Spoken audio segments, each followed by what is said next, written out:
As you settle into comfort, feel your breathing gradually slow and deepen. Your surroundings begin to fade as your imagination awakens. The sounds around you transform into the gentle rustling of leaves and distant birdsong. You find yourself walking along a narrow dirt path in ancient Japan. The morning air is crisp against your skin, carrying the sweet scent of cherry blossoms that drift lazily from the trees lining the path. You can feel the soft earth beneath your feet and hear the whisper of your own footsteps. As you round a gentle bend, a humble dwelling comes into view, a small thatched roof house with paper lanterns hanging by the entrance. This is the home of Hakuin, a Zen master renowned throughout the region for his wisdom and compassion. You pause near a flowering tree, watching as children gather around Hakuin in his small garden. His eyes crinkle warmly as he speaks with them, his voice gentle yet resonant with inner strength. Villagers stop by throughout the morning, seeking his counsel on matters both mundane and profound. You notice how they leave with lighter expressions, as if burdens have been lifted from their shoulders. There's something about Hakuin's presence that seems to radiate peace itself. Weeks pass as you stay in the village, and you become familiar with its rhythms and residents.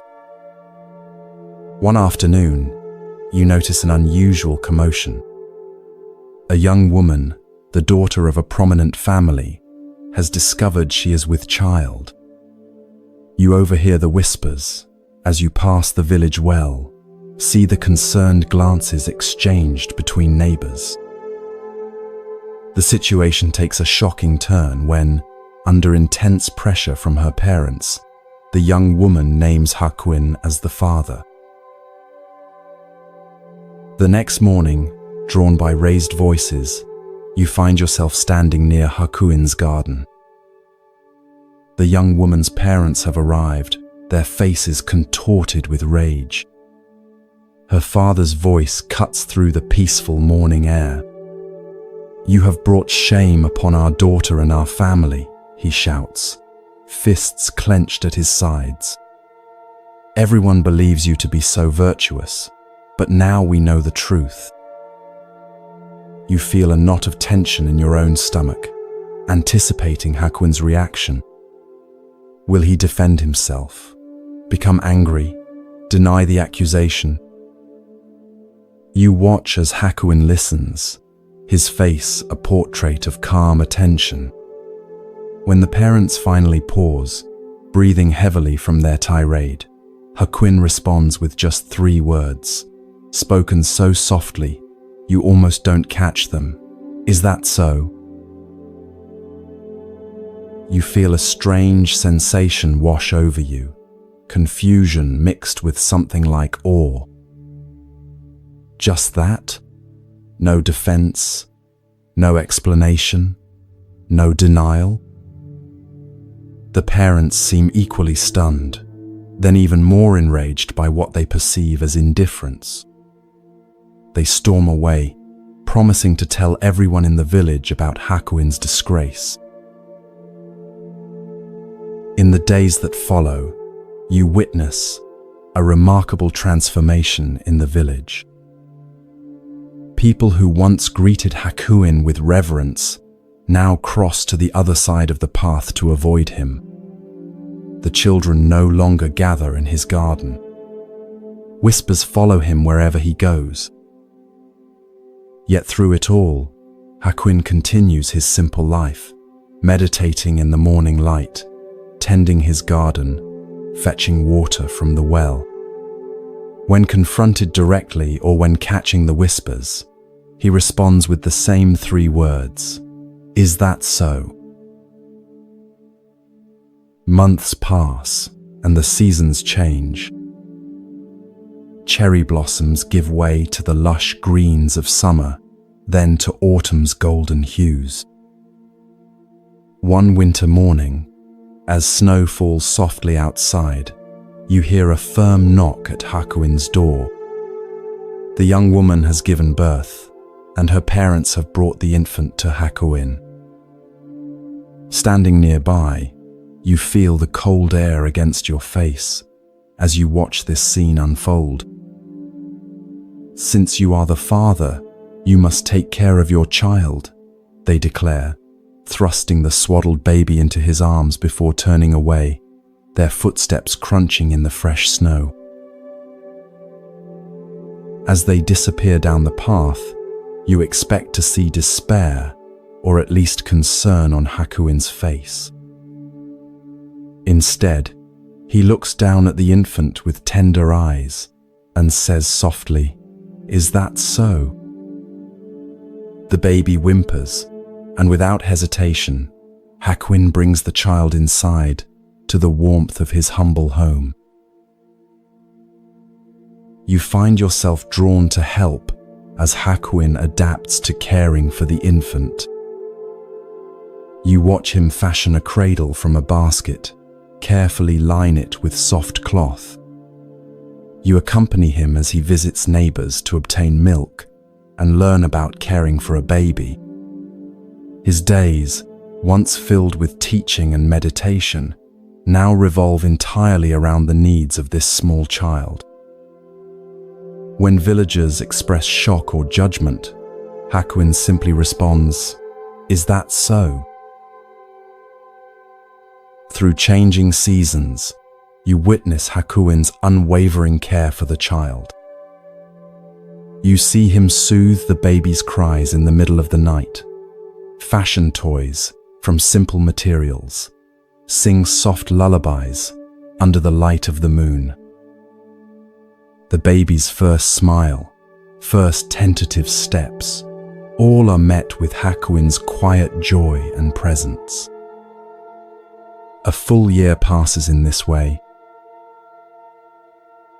Then one spring morning, as cherry blossoms again drift through the air, you notice the young woman and her parents approaching Hakuin's dwelling.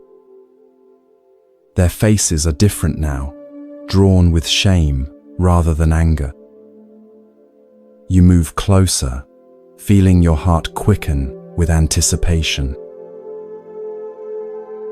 The parents bow deeply before Hakuin, pressing their foreheads to the ground.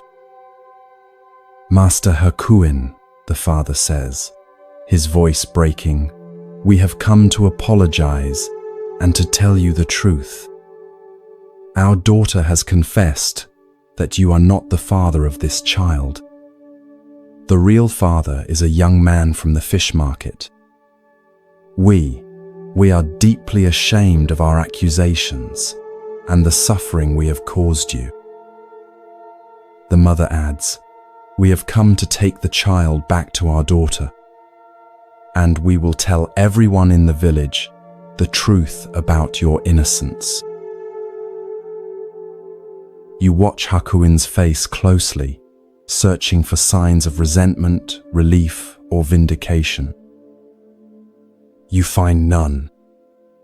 With the same equanimity he has shown throughout this ordeal, Hakuin gently hands the child, whom he has cared for as his own for a full year, back to the grandparents.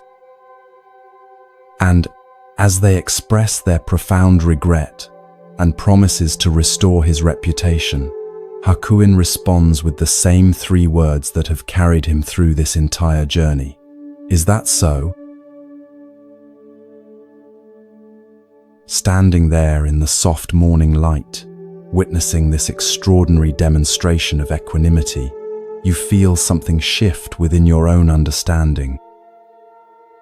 You begin to grasp the profound freedom that comes with Hakuin's response to life's circumstances, neither clinging to what is pleasant nor resisting what is difficult, but meeting each moment with open awareness.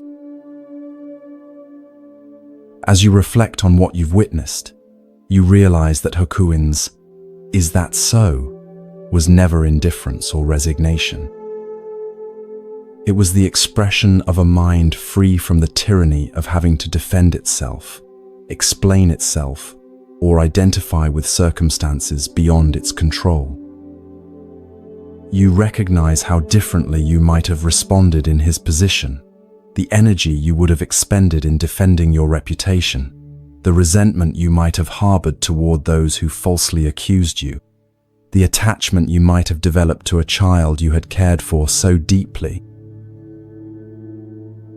You understand now that Hakuin's response reflects the Buddhist concept of upekkha, or equanimity, not a cold detachment, but a warm acceptance of reality as it unfolds. This is not about suppressing feelings, but finding a center of peace that remains steady, even as emotions rise and fall, like the depth of the ocean that remains calm, despite the waves on its surface. As you slowly return to your own reality, bring with you the question, where in your life might you respond with, "Is that so?" When someone criticizes you unfairly, when plans change unexpectedly, when circumstances seem unjust, can you meet these moments with Hakuin's equanimity? Can you observe your reactions without being defined by them? Can you find that still point within that remains untouched by the ever-changing circumstances of your life? Hakuin's simple response offers a profound invitation to release our grip on how we think things should be and find freedom in accepting what is. Not as passive resignation, but as the foundation for clear, compassionate action in a world we cannot control. As you drift towards sleep, allow Hakuin's gentle wisdom to settle into your heart, creating space for this same equanimity to blossom in your own life.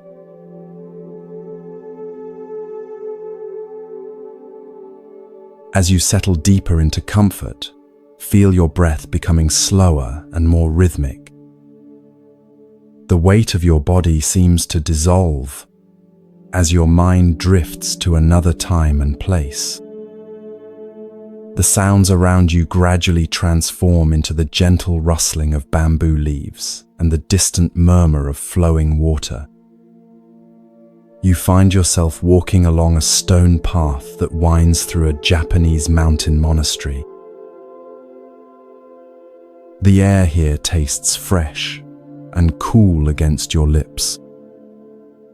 Morning mist still clings to the valley below, and dew glistens on spiderwebs stretched between branches.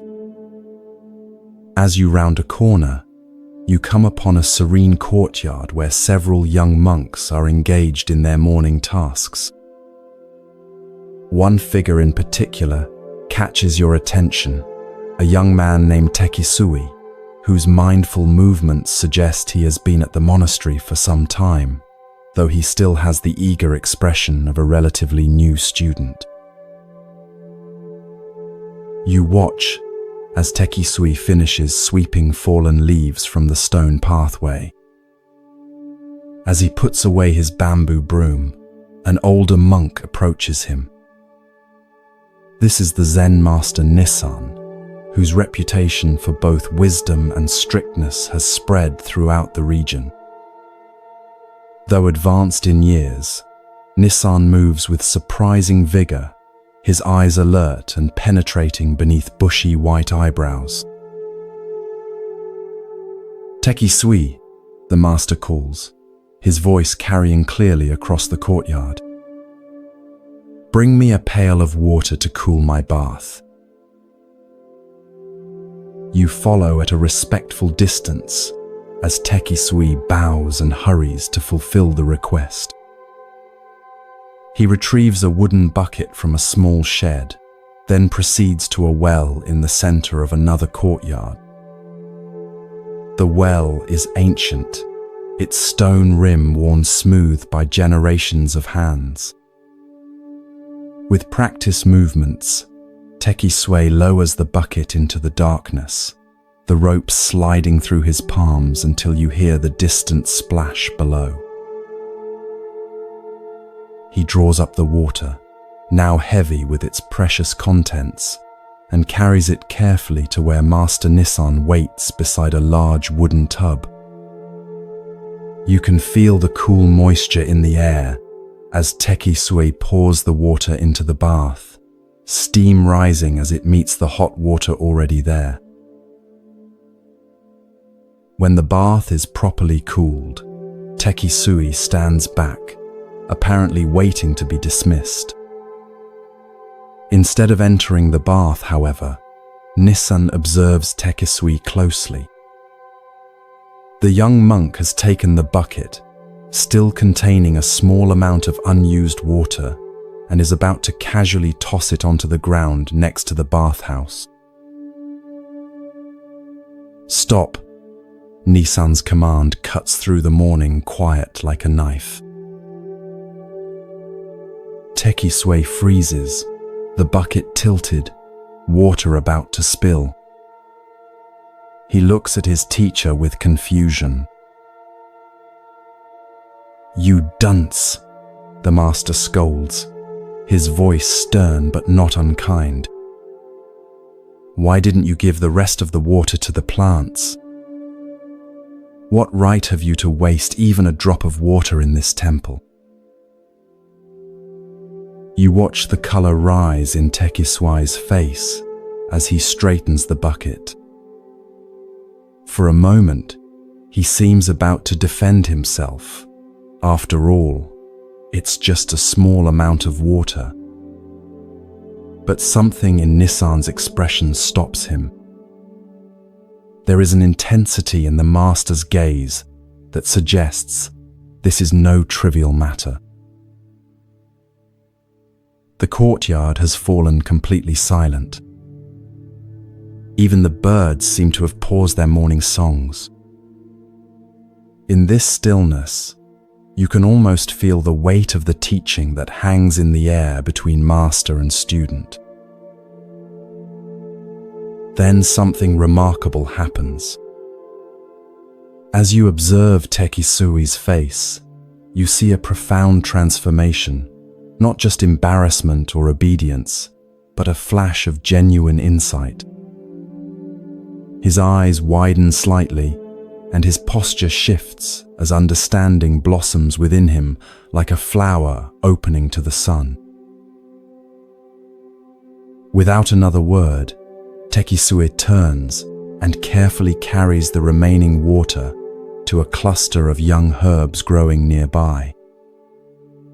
He pours it mindfully at their roots, ensuring that not a single drop is wasted. When he finishes, he turns back to Nissan and bows deeply, gratitude evident in every line of his body. "I understand now, Master," he says softly. Nissan nods once, satisfaction briefly crossing his weathered face. Then he proceeds with his bath as if nothing significant has transpired, while Tekisui continues with his daily tasks. But you, as an observer, can sense that everything has changed for the young monk. In that simple moment, that single drop of water, about to be thoughtlessly discarded, Tekisui attained Zen. The story could end here, but you feel drawn to follow Tekisui through the rest of his day, curious about how this revelation will manifest. You notice immediately that something is different in how he moves through the monastery. As he helps prepare the midday meal, every grain of rice receives his full attention. When he washes the wooden bowls afterward, he uses precisely the amount of water needed, no more, no less.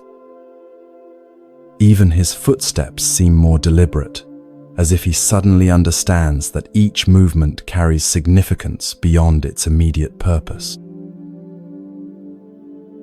Later, you overhear him speaking with another young monk, who asks why he has become so meticulous. Tekisui smiles and says, "Today, I learned that nothing is just a drop of water. In that drop is the entire universe. How we treat the smallest things reflects how we understand the largest things." Years later, when Tekisui becomes a teacher himself, he changes his name to Tekisui, which means a drop of water.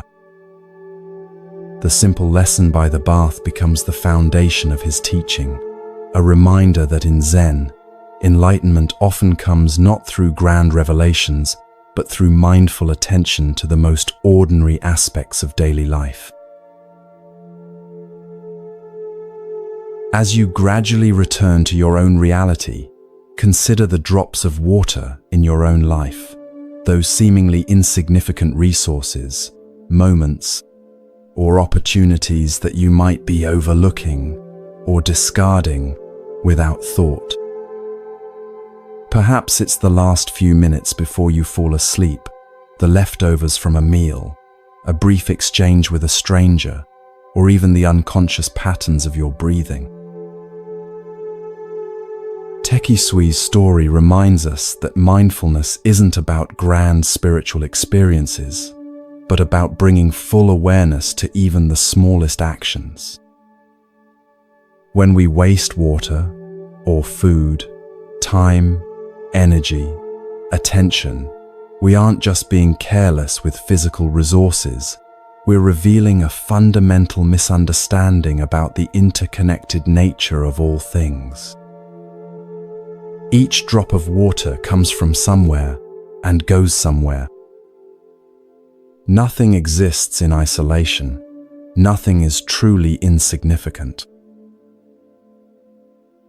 In Zen practice, this awareness extends to every aspect of life. The way you wash your face in the morning, how you prepare a meal, the attention you bring to cleaning your home, all become opportunities for practice. All contain the entirety of the Buddhist path. As the 13th century Zen master Dogen taught, to study the Buddha way is to study the self. To study the self is to forget the self. To forget the self is to be actualized by myriad things.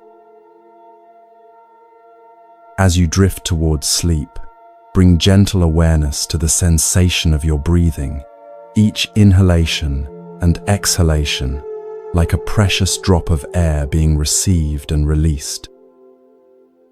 Notice how your consciousness naturally shifts when you pay this kind of attention. Perhaps you too might discover, like Tekisui, that the path to profound wisdom often begins with the most ordinary of moments, with just a single drop of water.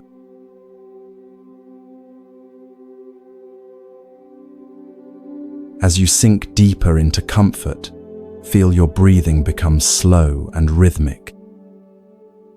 The boundaries between your conscious mind and the realm of dreams begin to soften.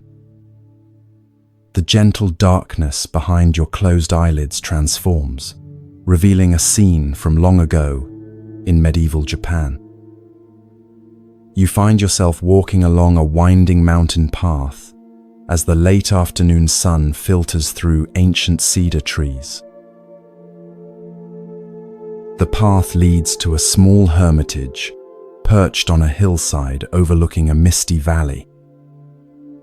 This is the dwelling of Basue Tokusho, a renowned Zen master known throughout the region for his direct, penetrating teachings and his compassion for all seekers, regardless of their background or status. Unlike many teachers who remain cloistered in grand temples, Basue chose to live simply, making the wisdom of Zen accessible to farmers, merchants, and samurai alike. As you approach the hermitage, you notice Basue sitting on a weathered wooden platform outside his modest hut. His frame is thin but strong, like a wind-shaped pine. Though probably in his 60s, there is a timeless quality to his presence. His eyes, when they meet yours, are clear and penetrating, yet filled with warmth. Several disciples sit nearby, some preparing food, others copying sutras or tending to the small garden that provides vegetables for their simple meals. You observe as a messenger arrives, bowing respectfully before presenting Baswe with a scroll. "Master," says the messenger, "I bring word from your disciple Iguchi. He has fallen gravely ill and believes he will not recover. He begs for your final teaching to guide him through his transition." Baswe receives the message with a thoughtful nod. You can see compassion wash across his features as he considers his response. One of the nearby disciples brings paper, inkstone, and brush. With deliberate movements, Baswe grinds the ink, his focus complete, as if this simple preparation is itself a teaching. When the ink reaches the perfect consistency, Baswe takes up his brush. You move closer, drawn by the intensity of his concentration. For a moment, he sits perfectly still, brush poised above the paper. Then, with fluid movements that reflect decades of spiritual practice, he begins to write. Though you stand just behind him, you cannot read the characters flowing from his brush. Yet something about the grace and certainty of his movements suggests that these are no ordinary words of comfort or religious platitude. There is a directness and immediacy to his writing that seems to cut through all barriers of time and distance, as if he is not merely sending a message but somehow sitting beside the dying man's bed, speaking truth directly into his ear. When Baswe finishes, he blows gently on the paper to dry the ink, then carefully rolls the scroll and seals it. As he hands it to the messenger, he says, "Travel swiftly. Iguchi's time is short." The messenger bows and departs immediately, leaving you wondering what final wisdom Baswe has shared with his dying disciple. You feel a strong desire to know what was written, sensing that it contains a teaching of profound importance. That night, as you sit in meditation with the community, Baswe addresses his disciples. "Today, I wrote to Iguchi, who stands at the threshold between this life and whatever lies beyond. You too should consider what I shared with him, for though you appear healthy now, none of us knows when we will face our final breath." With these words, Baswe reveals the essence of what he wrote. The essence of your mind is not born, so it will never die. It is not an existence which is perishable. It is not an emptiness, which is a mere void. It has neither color nor form. It enjoys no pleasures and suffers no pains. "I know you are very ill," he continues, his voice gentle yet unwavering. "Like a good Zen student, you are facing that sickness squarely. You may not know exactly who is suffering, but question yourself, what is the essence of this mind? Think only of this. You will need no more. Covet nothing. Your end, which is endless, is as a snowflake dissolving in the pure air. A profound stillness settles over the room as these words hang in the air. You feel their impact, not just intellectually, but physically, a subtle shift in the quality of your presence, as if some habitual tension has momentarily released. Though you may not fully grasp the ultimate meaning of Baswe's teaching, you sense its power to transform fear into peace, contraction into openness. Later, you learn that when the messenger arrived at Iguchi's bedside and read Basui's letter, the dying man's face transformed.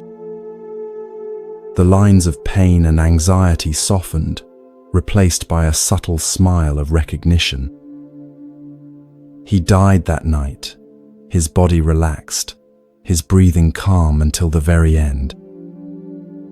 Those present reported that the room itself seemed filled with a quiet radiance that remained even after his final breath. As the days pass, and you continue your stay near Basui's hermitage, you find yourself returning again and again to the words of his letter. The essence of your mind is not born, so it will never die. What is this essence that precedes birth and transcends death?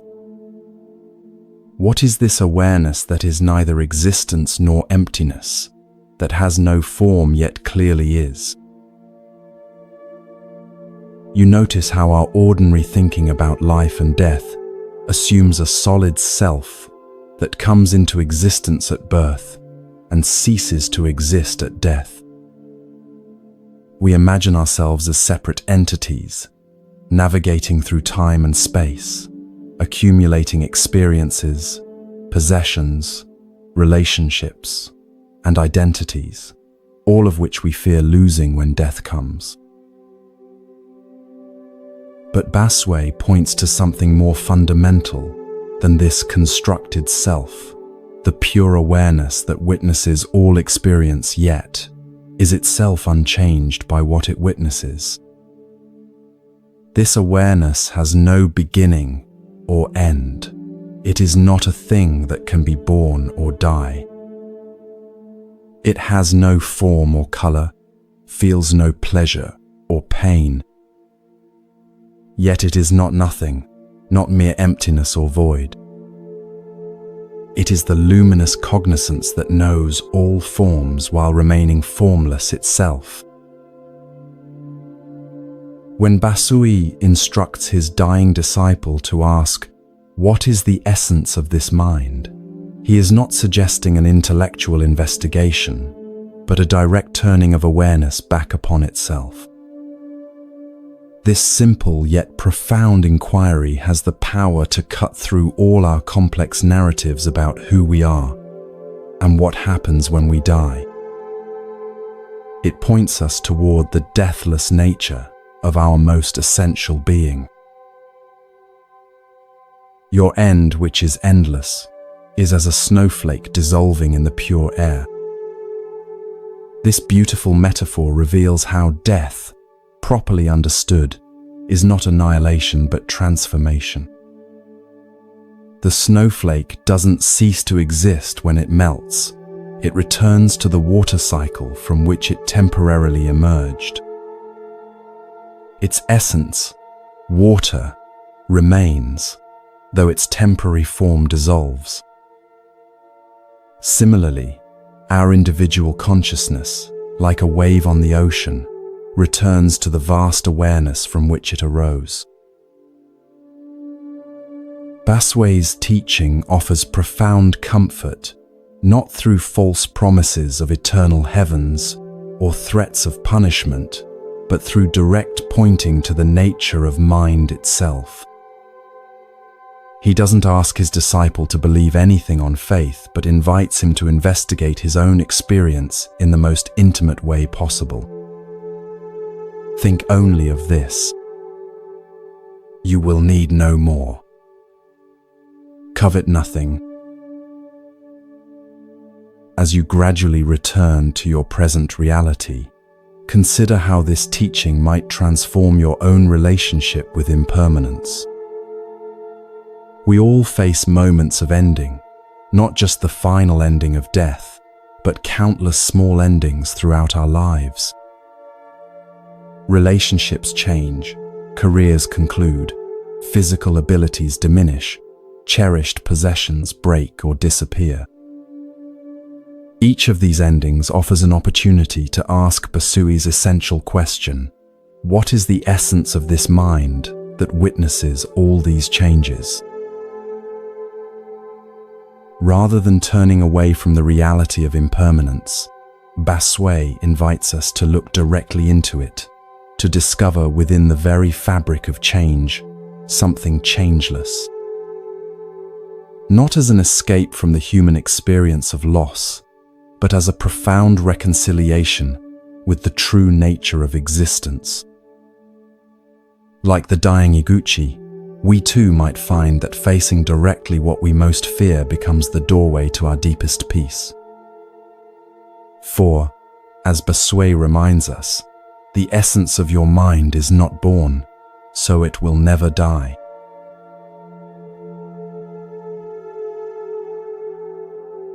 As your body settles more deeply into relaxation, feel your awareness expanding. The boundaries of your everyday consciousness begin to dissolve as you travel back through time to 18th century Japan. The rustling of leaves and the distant song of birds fills your ears as you find yourself walking along a narrow path that winds through a lush forest. Ahead, you glimpse a magnificent temple complex nestled among ancient cedar trees. This is a renowned Shingon Buddhist temple, where scholars and monks gather to study sacred texts and engage in philosophical discourse. As you approach, you notice the elegant curves of the temple roof against the sky and hear the sonorous tones of a ritual bell. The atmosphere is charged with spiritual energy and intellectual vigor.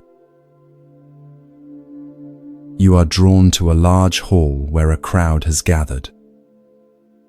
Inside, seated on an elevated platform, is a monk in immaculate robes. This is Jun, a Shingon master known throughout Japan not only for his spiritual insight, but for his extraordinary scholarship. Fluent in Sanskrit, Chinese, and several other languages, he is revered as one of the most brilliant minds of his generation.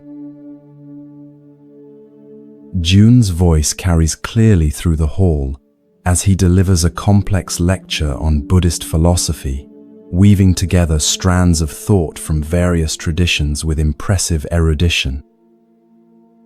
The assembled students, mostly monks and a few scholarly lay people, listen with rapt attention, occasionally nodding in appreciation of a particularly insightful point.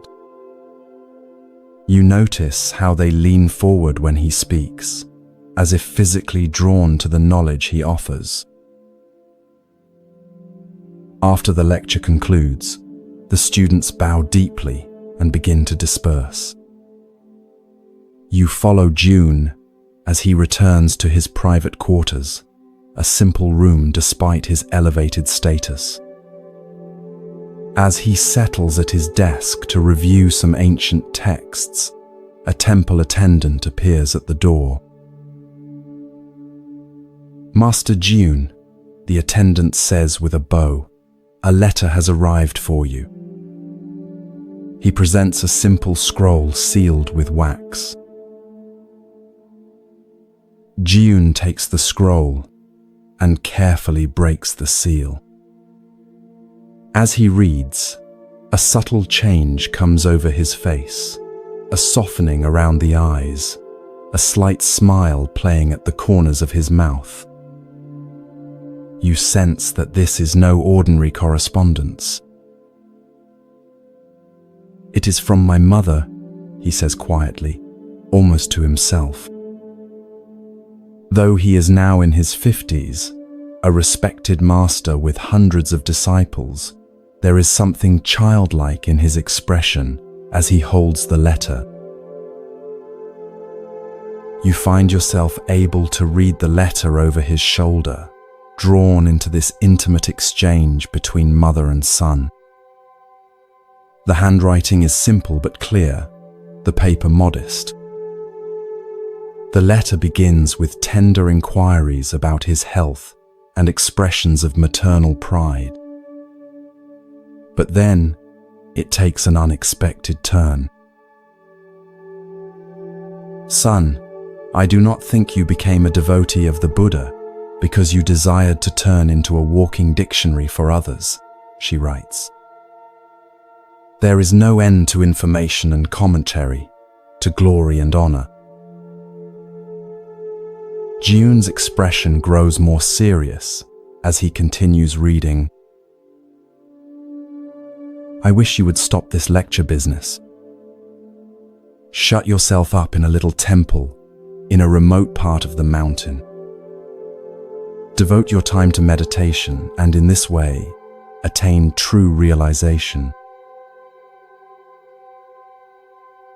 The words, though gently delivered, carry the impact of a thunderclap. You can almost feel Jiyun's shock as he reads his mother's frank assessment, not as a rebuke from a superior or challenge from a rival scholar, but as the straightforward counsel of someone who loves him deeply and sees him clearly. Jiyun reads the letter again, slowly, his fingers tracing his mother's characters.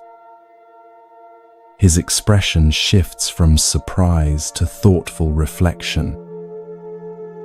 He places the letter carefully on his desk and sits in silence for a long while, his brilliant mind now turned toward a different kind of contemplation. Over the following days, you observe a subtle transformation in Jiyun. He continues his scholarly duties, but there is a new quality to his presence, a questioning, a seeking that goes beyond intellectual understanding.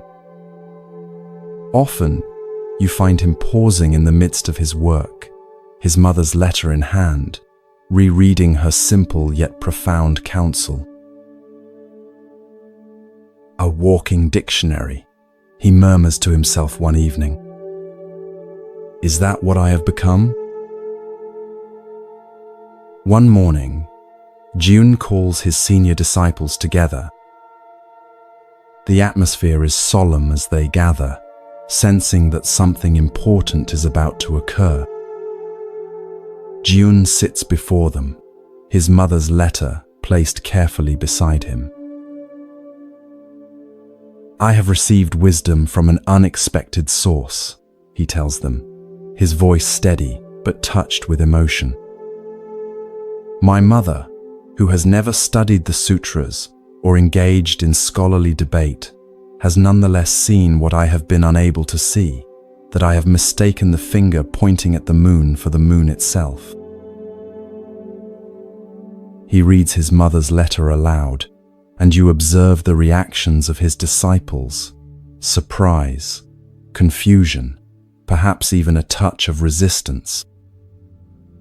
They have built their identities around being students of the great scholar Jiyun. What does this mean for them? I will complete my current teaching obligations, Jiyun continues, but then I must follow this guidance. I will withdraw to a small temple in the mountains to devote myself to meditation. Some of you may wish to join me. Others may choose to continue your scholarly pursuits elsewhere.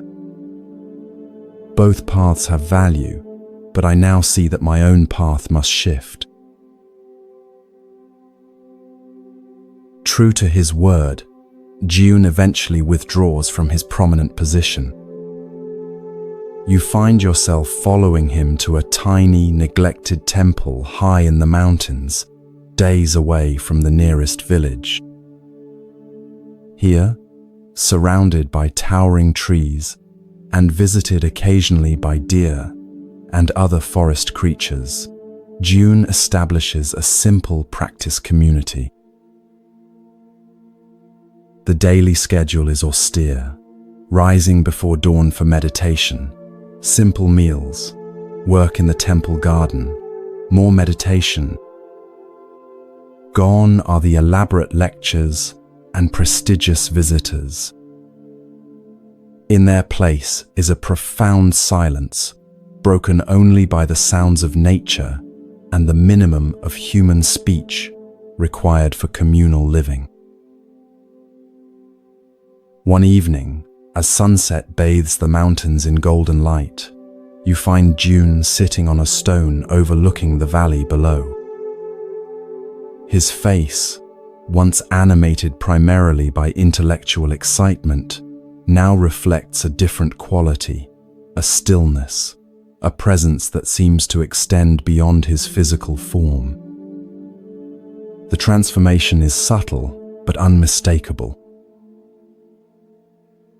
A young monk approaches hesitantly. "Master," he asks, "do you ever miss your life of scholarship and recognition?" June smiles, his eyes reflecting the golden light. "What my mother helped me to see," he replies, "is that knowledge without realization is like a magnificent map that one studies endlessly without ever taking the journey. I don't regret creating the map. It has value. But now I walk the actual path, and I discover that the territory is both simpler and more profound than any map could indicate." As darkness falls and you gradually return to your present awareness, consider the wisdom of June's mother. Though lacking formal education, she possessed the clarity to see what her accomplished son could not, that he had become entangled in the web of intellectual understanding at the expense of direct realization. This story illuminates a danger that exists on many spiritual paths, the confusion of knowledge about reality with the direct experience of reality itself. Buddhism, particularly in its more scholarly forms, can become an elaborate intellectual structure that actually distances us from the very awakening it was designed to facilitate. We can know everything about meditation, mindfulness, and enlightenment without ever genuinely practicing or experiencing these realities. The Zen tradition offers a powerful corrective to this tendency through its emphasis on direct experience beyond concepts. As the famous saying goes, the finger pointing to the moon is not the moon. The teachings, practices, and philosophies of Buddhism are merely fingers pointing toward the reality of our own awakened nature. If we fixate on the finger, becoming walking dictionaries of spiritual information, we miss the luminous reality to which it points. Notice how June's mother didn't criticize his scholarly work as worthless. Rather, she reminded him of his original motivation, not to accumulate knowledge or recognition, but to realize the truth of Buddha's teaching in his own experience. Her advice came not from a place of judgment, but from love and a simple wisdom that could see beyond the impressiveness of her son's accomplishments to what was missing in his development. As you drift towards sleep, consider where in your own life you might be mistaking information for transformation. Perhaps you've read many books on mindfulness or meditation but rarely find time to practice. Maybe you can explain complex spiritual concepts to others, but haven't allowed these truths to penetrate your own heart. Or perhaps, like June, You've become so identified with your knowledge that you've lost touch with the simple, direct experience of being itself. Let Jun's mother whisper to you as she did to her son, there is no end to information and commentary, to glory and honor. True peace, true awakening, comes not from what we know, but from how deeply we have allowed ourselves to be transformed by that knowing. Sometimes the wisest voice is not the most educated or celebrated, but the one that speaks from simple clarity and compassionate truth. Sometimes that voice comes from within us, if only we would create enough silence to hear it.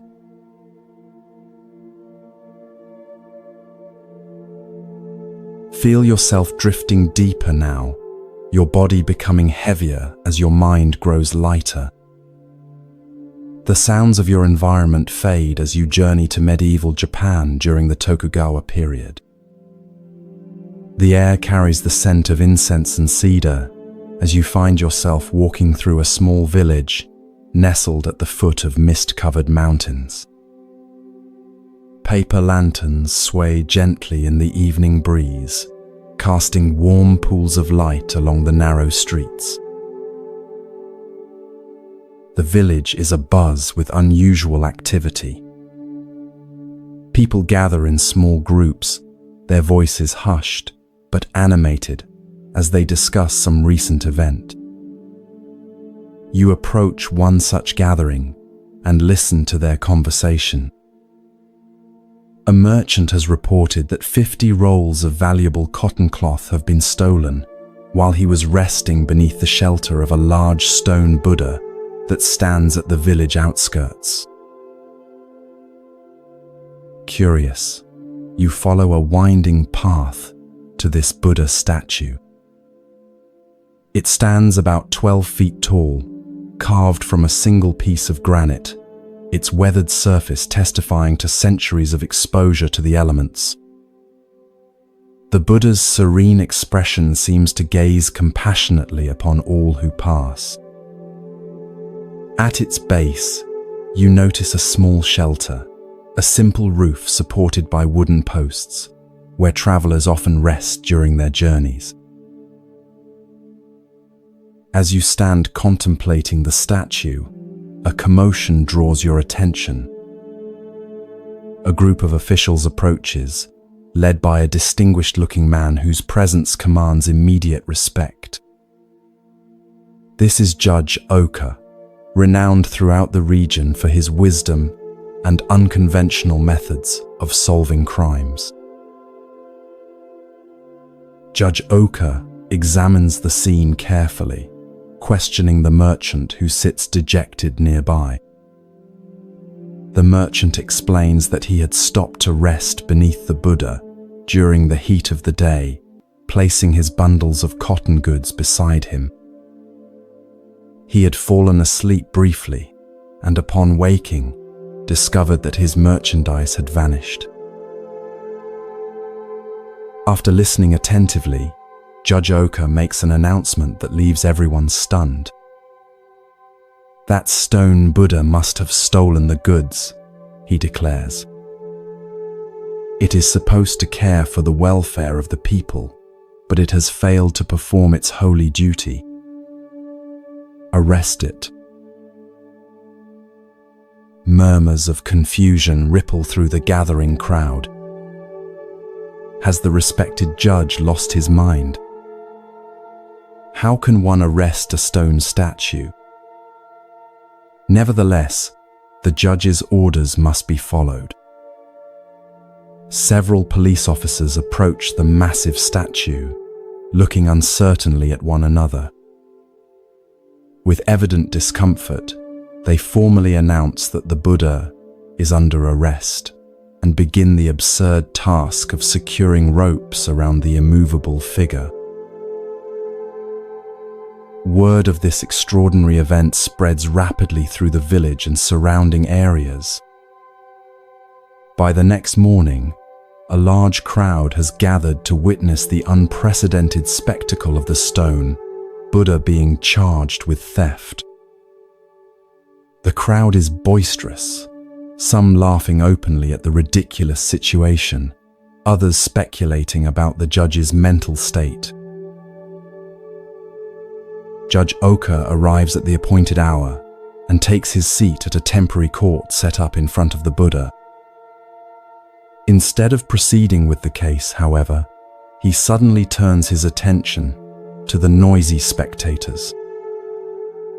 His expression transforms from judicial solemnity to stern disapproval. "What right have you people to appear before the court laughing and joking in this manner?" he demands, his voice cutting through the chatter. "You are in contempt of court and subject to a fine and imprisonment." The crowd falls instantly silent, their amusement replaced by alarm. Being charged with contempt of court is no small matter in this era. Many bow their heads, offering hurried apologies for their disrespectful behavior. Judge Oka regards them sternly for a moment longer, then announces, "I shall have to impose a fine on you all." A collective murmur of distress rises from the crowd. Many are simple farmers or merchants who can ill afford additional expenses. But then the judge continues, "However, I will remit the fine on one condition. Each of you must bring one roll of cotton cloth to the court within 3 days. Anyone failing to do this will be arrested." You watch as understanding dawns on some faces in the crowd. This unusual penalty seems to have a purpose beyond mere punishment. But most simply nod in acceptance, relieved that they can avoid more severe consequences. 3 days later, you join the villagers as they return to the stone Buddha, each carrying a roll of cotton cloth as instructed. The rolls are collected and arranged before the judge. The merchant who reported the theft is also present, looking curiously at the growing pile of cloth. Judge Oka instructs the merchant to examine each roll. As the merchant handles the fabric, his eyes suddenly widen. He holds up one particular roll, his hands trembling slightly. "This one," he says, his voice tight with emotion. "This is mine. I recognize the unique pattern and the small repair I made near the edge." All eyes turn to the person who brought that particular roll. A young man stands frozen at the edge of the crowd, his face draining of color. As the police move toward him, he falls to his knees, confessing immediately.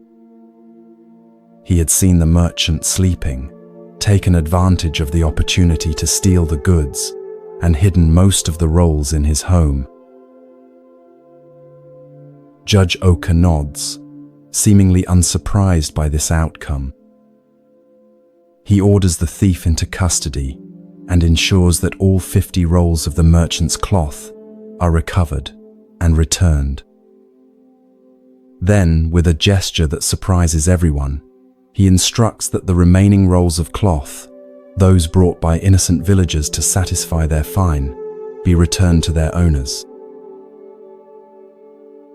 As the crowd disperses, you linger, watching Judge Oka as he approaches the stone Buddha.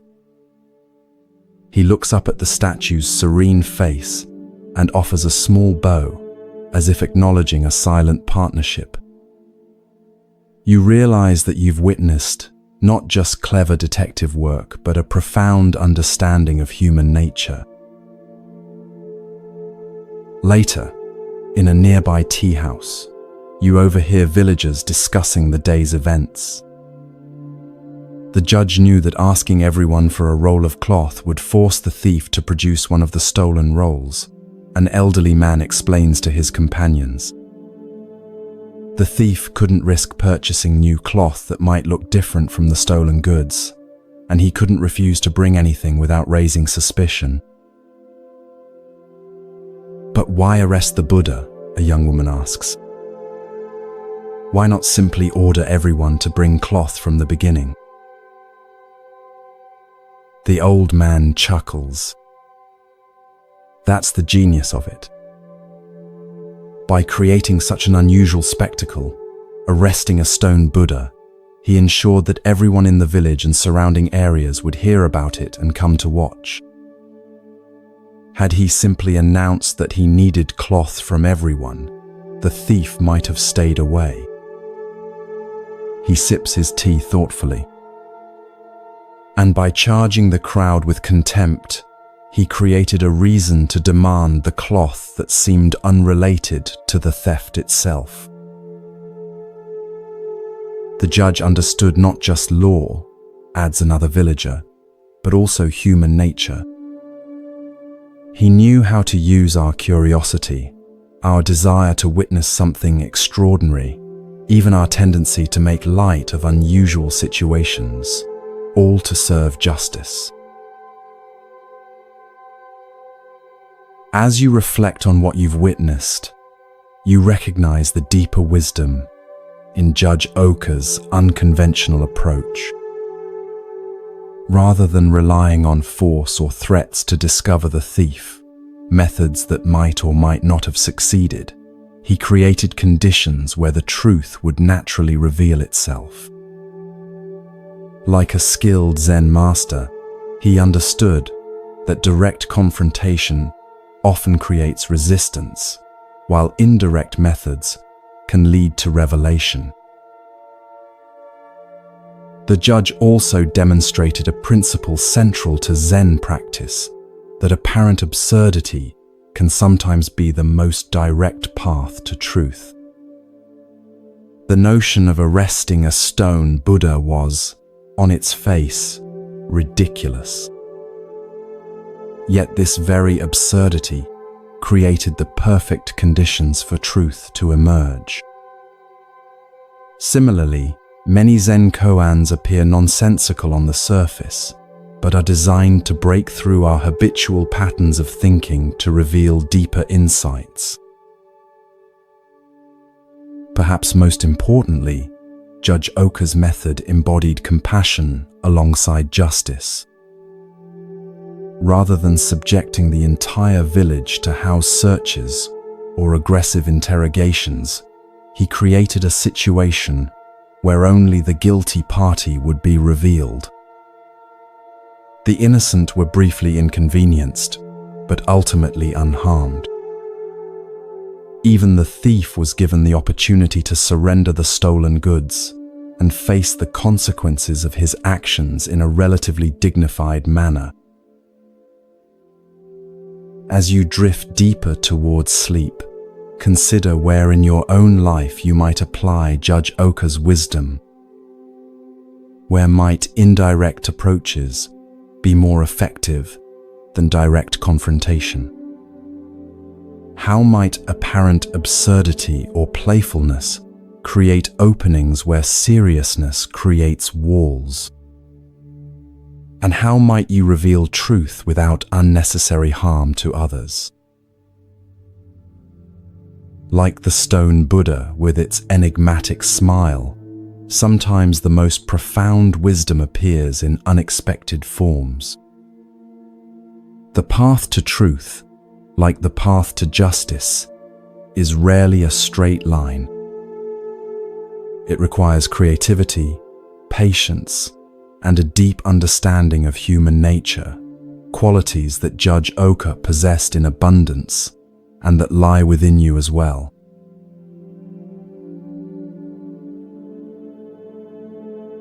Feel your body becoming heavier as your mind drifts deeper into relaxation. The boundaries between waking and dreaming begin to blur as you find yourself transported to a small farming village in ancient Japan. The air carries the earthy scent of rice fields and wood smoke as you walk along a narrow path winding between modest thatched homes. Children play with simple toys in the dirt, while adults tend to their daily tasks with practiced hands. You notice that despite the village's evident poverty, a small temple sits at its center, a humble wooden structure, but clearly built and maintained with care. From where you stand, you can see through its open doors to an altar where a bronze Buddha statue rests, its metal surface gleaming softly in the light of butter lamps. Villagers occasionally pause in their work to bow respectfully as they pass by the temple, some stopping briefly to offer a simple prayer. Among the villagers, one man draws your attention.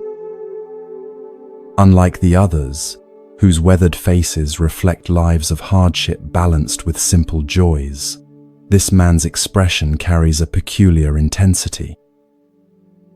He moves with purpose, his eyes often drawn to the temple as he goes about his work. Something about his demeanor suggests a complicated relationship with the sacred building and what it contains. As twilight approaches and the village activity quiets, you watch this man approach the temple. He removes his sandals and enters with a deep bow. From your vantage point, you can see him kneel before the Buddha statue, his head bowed in apparent devotion. He lights incense, its fragrant smoke curling upward in delicate spirals. He seems to be praying with unusual fervor, occasionally touching his forehead to the ground in prostration. This continues for some time, until the temple is empty of other visitors. As darkness falls outside, something unexpected happens. The man looks around carefully to ensure he is alone, then reaches into his sleeve and pulls out a small container. With deliberate movements, he opens it to reveal what appears to be black ink. To your astonishment, he dips his finger into the ink and reaches toward the Buddha statue's face. With careful precision, he paints the Buddha's nose black. You watch in bewilderment, trying to understand this strange act. Is it vandalism? Sacrilege? But the man's expression shows no malice. If anything, there's a curious mixture of reverence and mischief in his eyes. When he finishes, he bows deeply once more and leaves the temple as respectfully as he entered, returning to his home in the gathering darkness. The next morning, the village stirs with excitement and concern. The Buddha statue's black nose has been discovered, and people gather at the temple, their voices a mixture of outrage and bewilderment. Who would dare to deface the sacred image? What might this sacrilege mean for the village?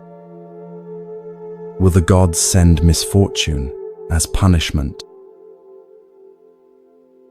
The village headman decides to keep watch that night. Hidden in the shadows of the temple, he waits patiently for the culprit to return. Sure enough, as midnight approaches, the same man enters, performs his devotions, and once again carefully repaints the Buddha's nose, which had been cleaned earlier that day. The headman steps from the shadows.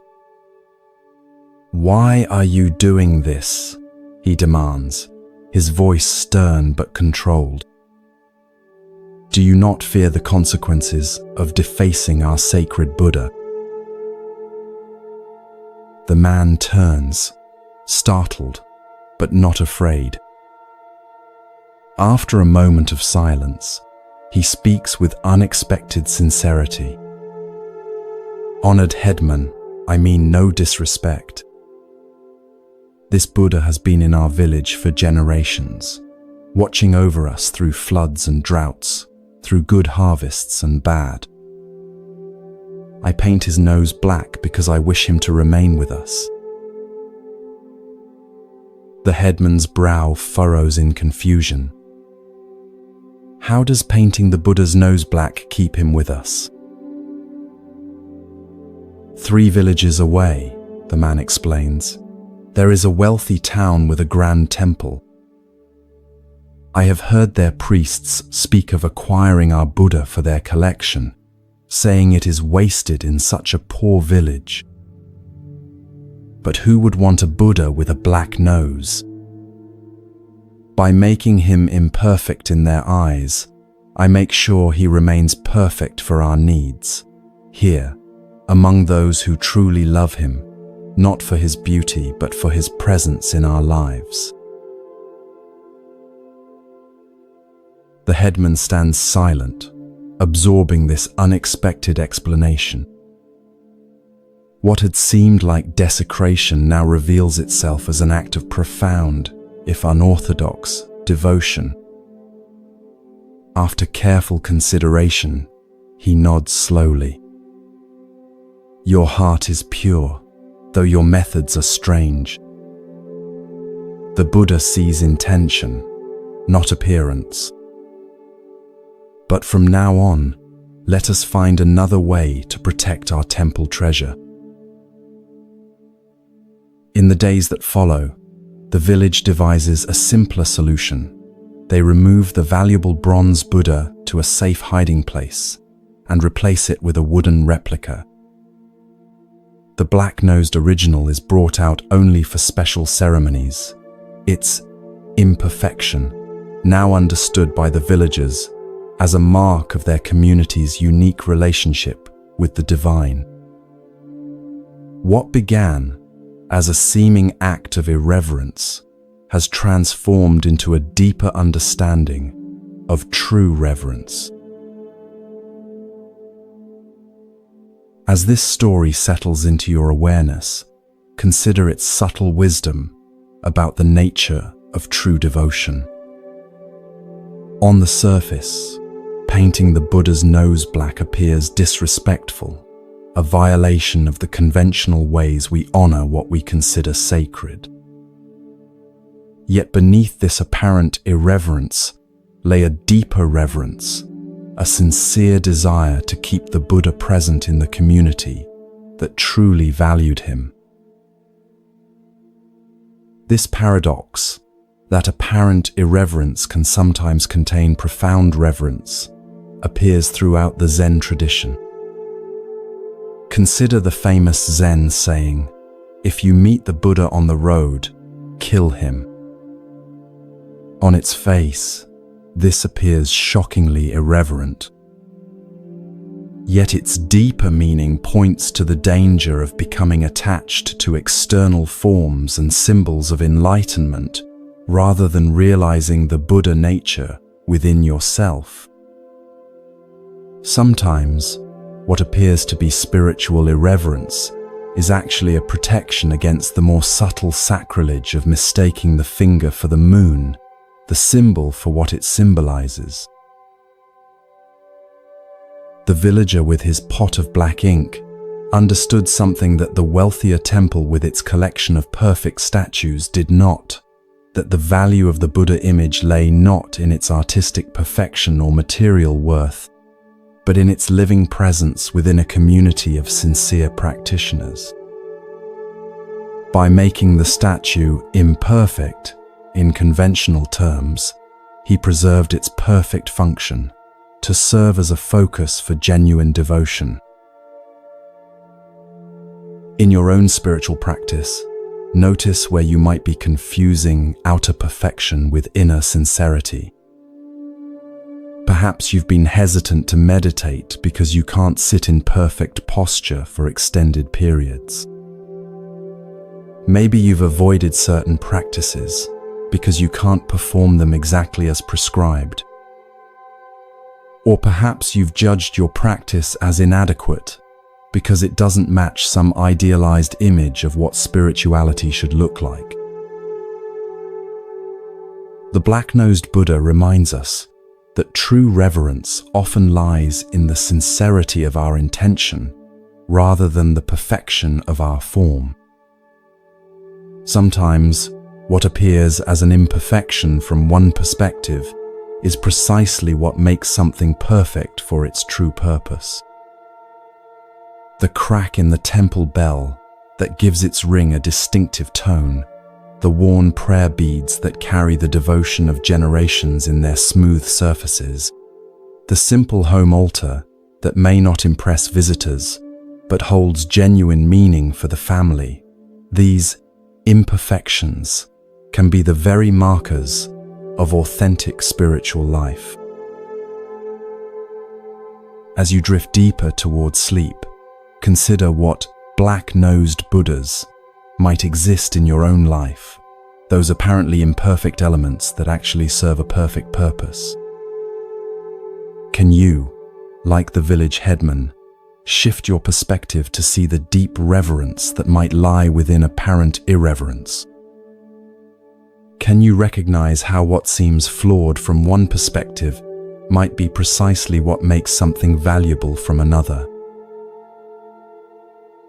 Perhaps the greatest wisdom of the black-nosed Buddha is the reminder that the sacred doesn't need our protection nearly as much as it needs our sincere connection. The divine, in whatever form we understand it, is not diminished by a bit of black ink, but it might well be diminished by spiritual practices performed perfectly yet without heart. In your own way, with your own imperfect practice, you too honor the essence rather than merely the appearance of what is truly sacred.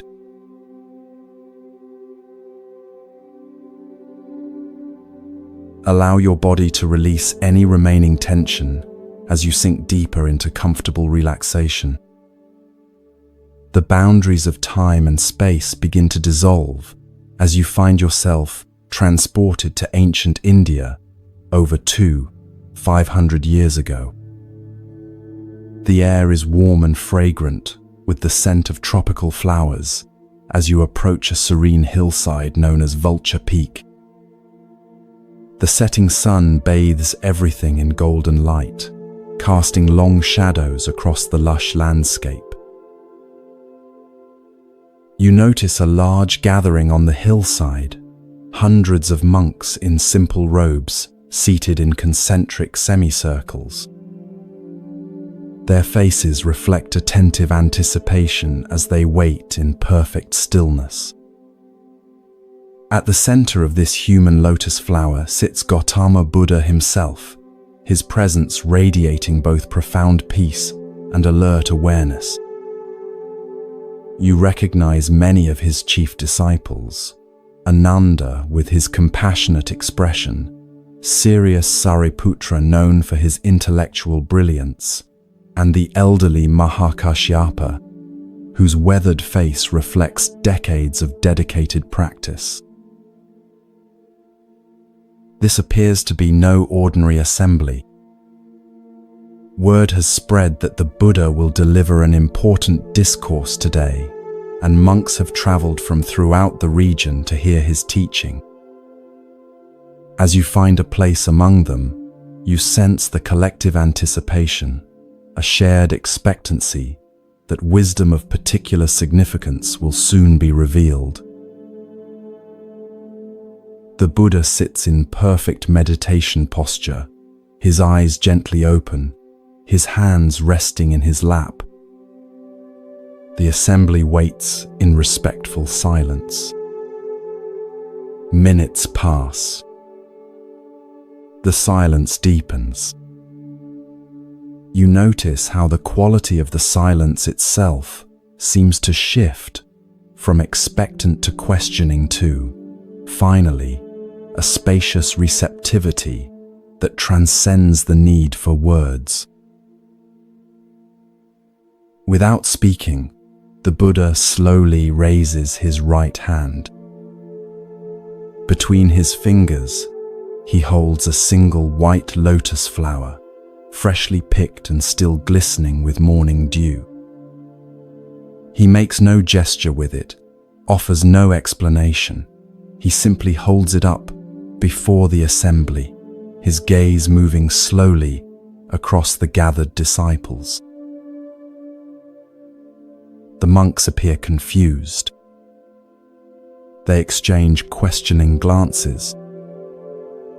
Is this a new teaching method? Is there symbolic significance to the flower that they should understand? Is the Buddha waiting for a particular question before beginning his discourse? A subtle restlessness ripples through the assembly as the silent moments extend into minutes. Throughout the gathering, only one response emerges that differs from the general confusion. Mahakashyapa, seated near the front, looks at the Buddha and the flower, and his face breaks into a gentle smile. It's not a smile of amusement or even just appreciation, but one of profound recognition, as if through this wordless gesture, something essential has been perfectly communicated between master and disciple.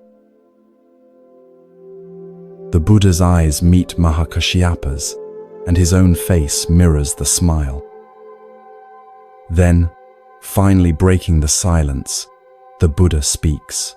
I possess the true Dharma I, the marvelous mind of nirvana, the true form of the formless, the subtle Dharma gate that does not rest on words or letters, but is a special transmission outside of the scriptures. This I entrust to Mahakashyapa. With these words, something momentous has occurred, though many present don't yet realize it.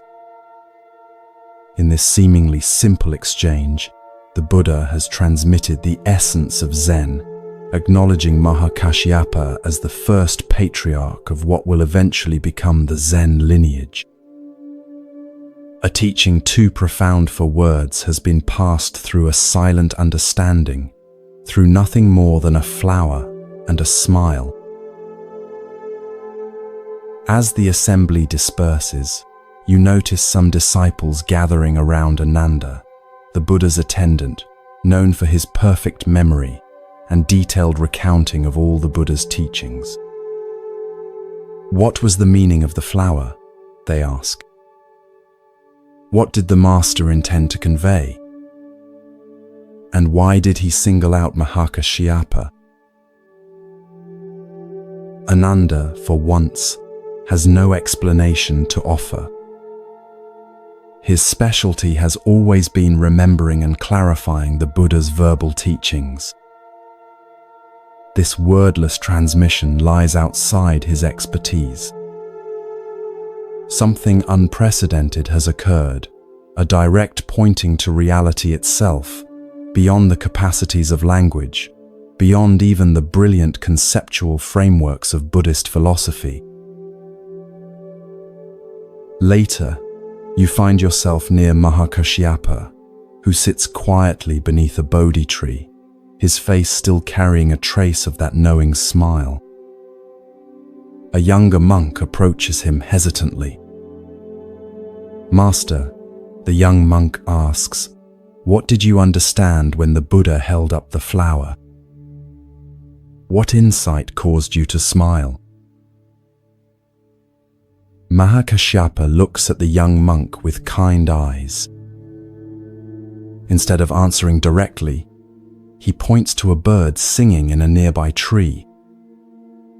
For a moment, they both listen to its clear, simple notes, piercing the evening air. Then Mahakashyapa asks, "Do you hear that?" "Yes, of course," replies the monk, clearly waiting for the explanation that will follow this seemingly irrelevant question. "That is your answer," says Mahakashyapa. The young monk's face registers confusion, then frustration. He begins to frame another question, but Mahakashyapa gently places his hand on the young monk's shoulder and smiles again, the same smile that had answered the Buddha's flower. In that moment, something shifts in the young monk's expression. Perhaps he hasn't fully understood, but he has glimpsed that what Mahakashyapa is pointing to lies beyond the realm of explanations. This simple yet profound story marks what many consider the birth of Zen Buddhism. In this flower sermon, as it came to be known, we witness the emergence of a tradition that would place special emphasis on direct transmission of wisdom beyond words and concepts. While other Buddhist schools developed elaborate philosophical systems and extensive commentaries on the sutras, Zen would maintain this focus on immediate, wordless insight, the direct perception of reality unmediated by conceptual thought. What was it that Mahakashyapa understood when he saw the Buddha's flower?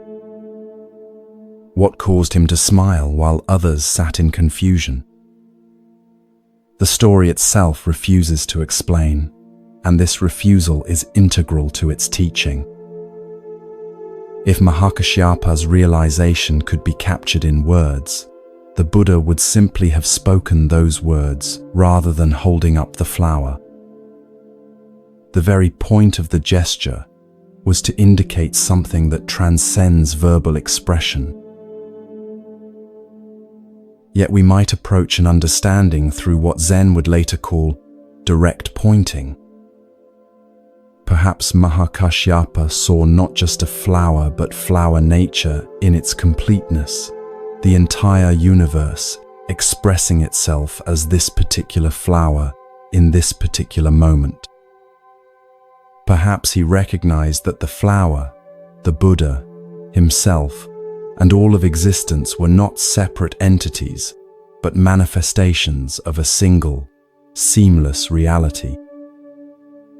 Perhaps he understood that the truth the Buddha had been teaching through countless sermons was fully present in this simple, wordless gesture, immediate, perfect, and complete. The smile itself is significant. It wasn't the smile of someone who has figured out a puzzle or grasped a new concept. It was the smile of recognition, the response of one who sees something so simple and obvious that it bypasses the thinking mind entirely. It's the smile that might arise when you suddenly recognize an old friend in a crowd, or when you awaken from a confusing dream to the clarity of ordinary reality. It's not about acquiring new knowledge, but about recognizing what has been present all along. This story reminds us that spiritual truth is not primarily a matter of accumulating concepts, refining beliefs, or mastering texts, though these may have their place. At its heart, spiritual awakening is about direct perception of reality as it is. The Buddha's flower didn't represent some abstract truth. It was itself the complete expression of the truth he had realized under the Bodhi tree. Mahakashyapa's smile didn't signify his understanding of a teaching about reality. It was the natural response of one who sees reality directly. As you drift towards sleep, consider where in your own life you might be seeking through concepts and words what can only be found through direct experience. Perhaps you've read many books about meditation without sitting in silence. Maybe you can explain spiritual principles eloquently while missing their lived reality. Or perhaps you've been waiting for some complex explanation when the truth is as simple and immediate as a flower held in the hand. The Buddha's flower continues to be held up across the centuries, inviting not understanding but recognition, not knowledge but direct seeing. Like Mahakashyapa, you too carry the capacity for that recognition, the ability to perceive, beyond all concepts and explanations, the simple wonder of existence as it expresses itself in each moment. And perhaps in that recognition, in your own way, at your own time, a smile might naturally arise, the smile that answers the flower's silent teaching with the heart's wordless understanding.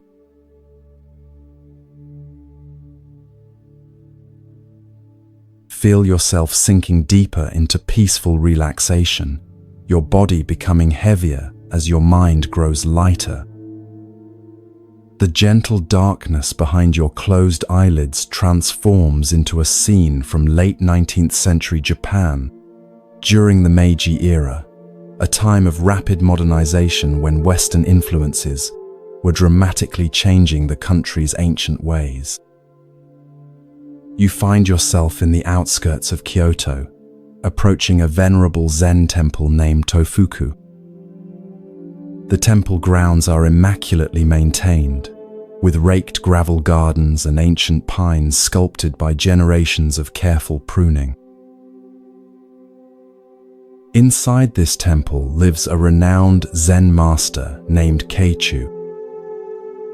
Though not seeking fame or influence, his reputation for wisdom and directness has spread throughout the region. Many come seeking his guidance: monks, merchants, farmers, and occasionally even government officials. Keichu receives them all with the same unpretentious presence, offering each exactly what they need, often in unexpected ways. As you approach the temple gates, you notice unusual activity, attendants in formal dress arriving ahead of an important visitor. Their manner suggests someone of high rank is expected.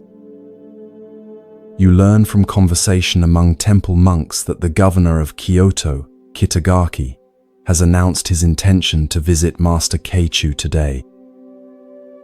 This is significant, as Kitagaki is known for his progressive policies and interest in preserving Japanese cultural traditions despite the rush toward westernization. The temple attendants seem somewhat nervous about this prestigious visit. They bustle about, ensuring everything is in perfect order. One monk carries a tray with the governor's calling card, an elegant piece of thick paper with Kitagaki, Governor of Kyoto, printed in fine calligraphy. He approaches Keichu's modest quarters to announce the imminent arrival. You follow discreetly, curious about how the humble Zen master will receive this powerful official. The attendant kneels outside Keichu's door, announces the visitor, and presents the calling card. From your vantage point, you can see Keichu glance at the card without picking it up. His weather-worn face remains impassive as he speaks words that shock the attendant. "I have no business with such a fellow. Tell him to get out of here." The attendant's face pales. Such a response to the governor could have serious consequences for the temple. Stammering apologies, he backs away, unsure how to convey this rejection to Kitagaki without causing offense. When the governor arrives minutes later, a dignified man in Western-style formal dress with traditional Japanese elements, the flustered attendant approaches him with visible anxiety. Bowing repeatedly, he explains the situation. Your Excellency, there has been an unfortunate misunderstanding. Master Keichu says he has no business with the governor of Kyoto and asks that you leave. To everyone's surprise, Governor Kitagaki doesn't appear angry. Instead, a thoughtful expression crosses his face. After a moment of reflection, he nods slightly. I see. My approach was incorrect. He takes back his calling card and, with a small pencil from his pocket, crosses out the words, Governor of Kyoto. Please take this back to Master Keichu, he says, handing the modified card to the attendant. Tell him Kitagaki requests the honor of his company. The attendant hurries back to Keichu's quarters, presenting the altered card with trepidation. This time, Keichu's reaction is entirely different. His face brightens with a warm smile as he reads the simple name. Ah, is that Kitagaki? I want to see that fellow. Within moments, the governor is welcomed into Keichu's modest room. You observe from a respectful distance as these two men, one a political leader in modern Japan, the other a keeper of ancient wisdom, sit together in animated conversation. The formality that typically surrounds the governor has vanished, replaced by the natural human connection of two individuals meeting without the barrier of titles or positions. Their laughter occasionally carries across the temple garden, suggesting a genuine meeting of minds rather than a formal official visit. Later, as Governor Kitagaki prepares to leave, you notice a subtle but significant change in his demeanor. He moves with the same authority as before, but there's a new lightness to his step, a clarity in his gaze that wasn't present when he arrived. Whatever transpired in his conversation with Keichu seems to have affected him deeply. Before departing, Kitagaki bows to Keichu with genuine respect, not the formal bow of a governor to a subject, but the bow of one human being to another whom he recognizes as a genuine teacher. Thank you for receiving Kitagaki, he says with a smile, emphasizing his name without his title. Keichu returns the bow with equal respect. It was my pleasure to meet such a fellow, he responds with twinkling eyes. Please come again when you are just Kitagaki. This simple story reveals a profound truth about human connection and the barriers we place between ourselves and authentic experience. Master Keichu's refusal to meet with the governor of Kyoto wasn't rudeness or political statement. It was a direct pointing to a deeper reality that Kitagaki himself immediately understood once it was brought to his attention. By refusing to receive the governor but welcoming Kitagaki the man, Keichu demonstrated the Zen principle of seeing beyond social roles to the essential nature beneath. Titles, positions, and social identities, what Zen might call form, are necessary conventions for organizing society. But when we identify too strongly with these roles, we create barriers that prevent genuine human connection and direct experience of reality. We begin to believe we are our titles, forgetting the unnameable essence that lies beneath all such designations. Governor Kitagaki showed remarkable wisdom in his response. Rather than taking offense, he immediately understood the teaching being offered. By literally crossing out his title, he performed a physical act that represented a deeper psychological shift, temporarily setting aside his social identity to meet the Zen master as one human being to another. This willingness to step outside his official role, even briefly, allowed for an authentic exchange that would have been impossible within the constraints of formal hierarchy. We all carry calling cards that announce our identities to the world, not just our professional titles, but all the ways we define and present ourselves to others. Parent, spouse, expert, achiever, helper, victim. These identities serve practical purposes in social interaction, but they can also become prisons that limit our capacity for genuine presence and connection. Zen practice invites us to periodically cross out these identities, not to discard them entirely, as they serve necessary functions in daily life, but to recognize that they are not who we fundamentally are. When we can set aside our curated self-images and meet life directly, without the filter of our accumulated identities, we open ourselves to the kind of authentic exchange that Kitagaki and Keichu enjoyed. Consider your own various titles and how they might be both useful and limiting. Perhaps being known as the responsible one ensures that others trust you, but prevents them from seeing your playful side. Maybe your identity as the expert in your field brings professional recognition, but makes it difficult to admit when you don't know something. Or your role as the helper allows you to contribute to others' well-being, but makes it challenging to receive help when you need it. As you drift towards sleep, imagine taking out your own calling card, the one that lists all your primary identities and roles. Like Governor Kitagaki, experiment with temporarily crossing out these titles.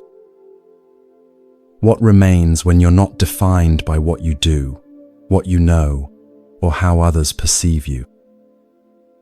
Who are you in the silence between thoughts, in the space beyond names and forms? This nameless essence, what Zen might call your original face before you were born, is what Keichu wanted to meet, and what Kitagaki had the wisdom to reveal.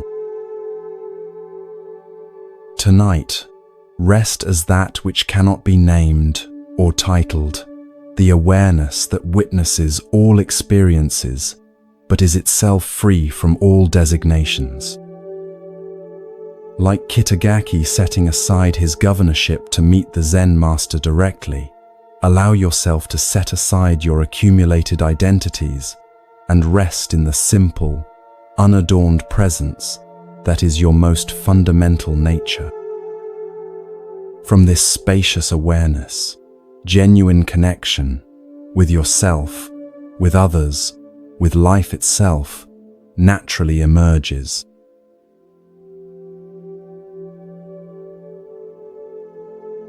Feel your body becoming increasingly relaxed with each breath. Your thoughts beginning to quiet as you journey to another time and place. The modern world fades away as you find yourself in a traditional Japanese Zen monastery nestled among misty mountains. The air carries the scent of pine and wood smoke as you approach a cluster of simple wooden buildings surrounded by carefully tended gardens. This is the monastery of the renowned Zen master Bankei, whose teaching of the unborn Buddha mind has attracted students from throughout Japan. Unlike many strict Zen teachers of his era, Bankei is known for his compassionate approach and ability to express profound truths in language accessible to everyone, from scholarly monks to illiterate farmers. His monastery houses both dedicated disciples who have trained for many years and newcomers just beginning their spiritual journey. You find yourself drawn to the monastery kitchen, where the day's first meal is being prepared. Steam rises from large pots of rice as monks move with focused attention through their assigned tasks. In Zen monasteries, kitchen work is considered sacred, not merely a practical necessity, but an opportunity for mindfulness practice, where every chopped vegetable and washed bowl becomes a vehicle for awakening. Overseeing this activity is a monk named Dayo, who serves as the tenzo, the head cook responsible for all meals. This is a position of significant responsibility in the monastery hierarchy. The tenzo must ensure that meals are nutritious, timely, and prepared with the utmost mindfulness, as the physical well-being of the entire community depends on his work. Dayo takes this responsibility seriously, his movements efficient and precise as he directs the kitchen activities. As preparations for the morning meal near completion, Dayo inspects each dish before it leaves the kitchen. One pot contains miso, the fermented soybean paste that forms the base of the daily soup. You notice a particular attention in Dairyo's examination of this dish. He seems to be checking its freshness with special care. According to monastery tradition, bankei, as the abbot, is served first and separately from the other monks. His meals are prepared with special attention, not as a luxury but to support his teaching activities. This morning, as always, Dairyo personally arranges bankei's tray, including a bowl of the fresh miso soup, before sending it to the master's quarters with a novice monk.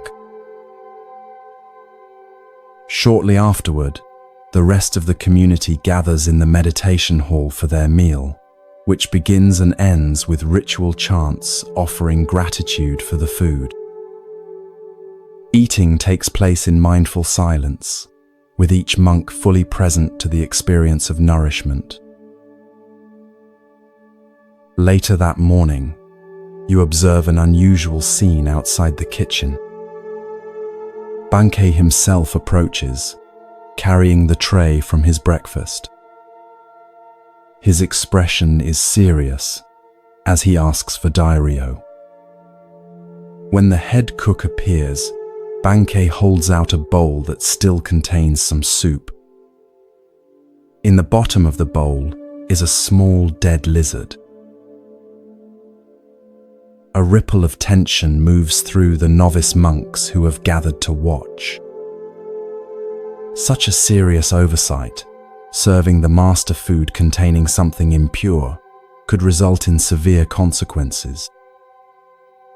In the strict hierarchy of traditional Zen training, the head cook might be publicly reprimanded or even dismissed from his position. Dairyo approaches Bankei and looks at the dead lizard in the bowl.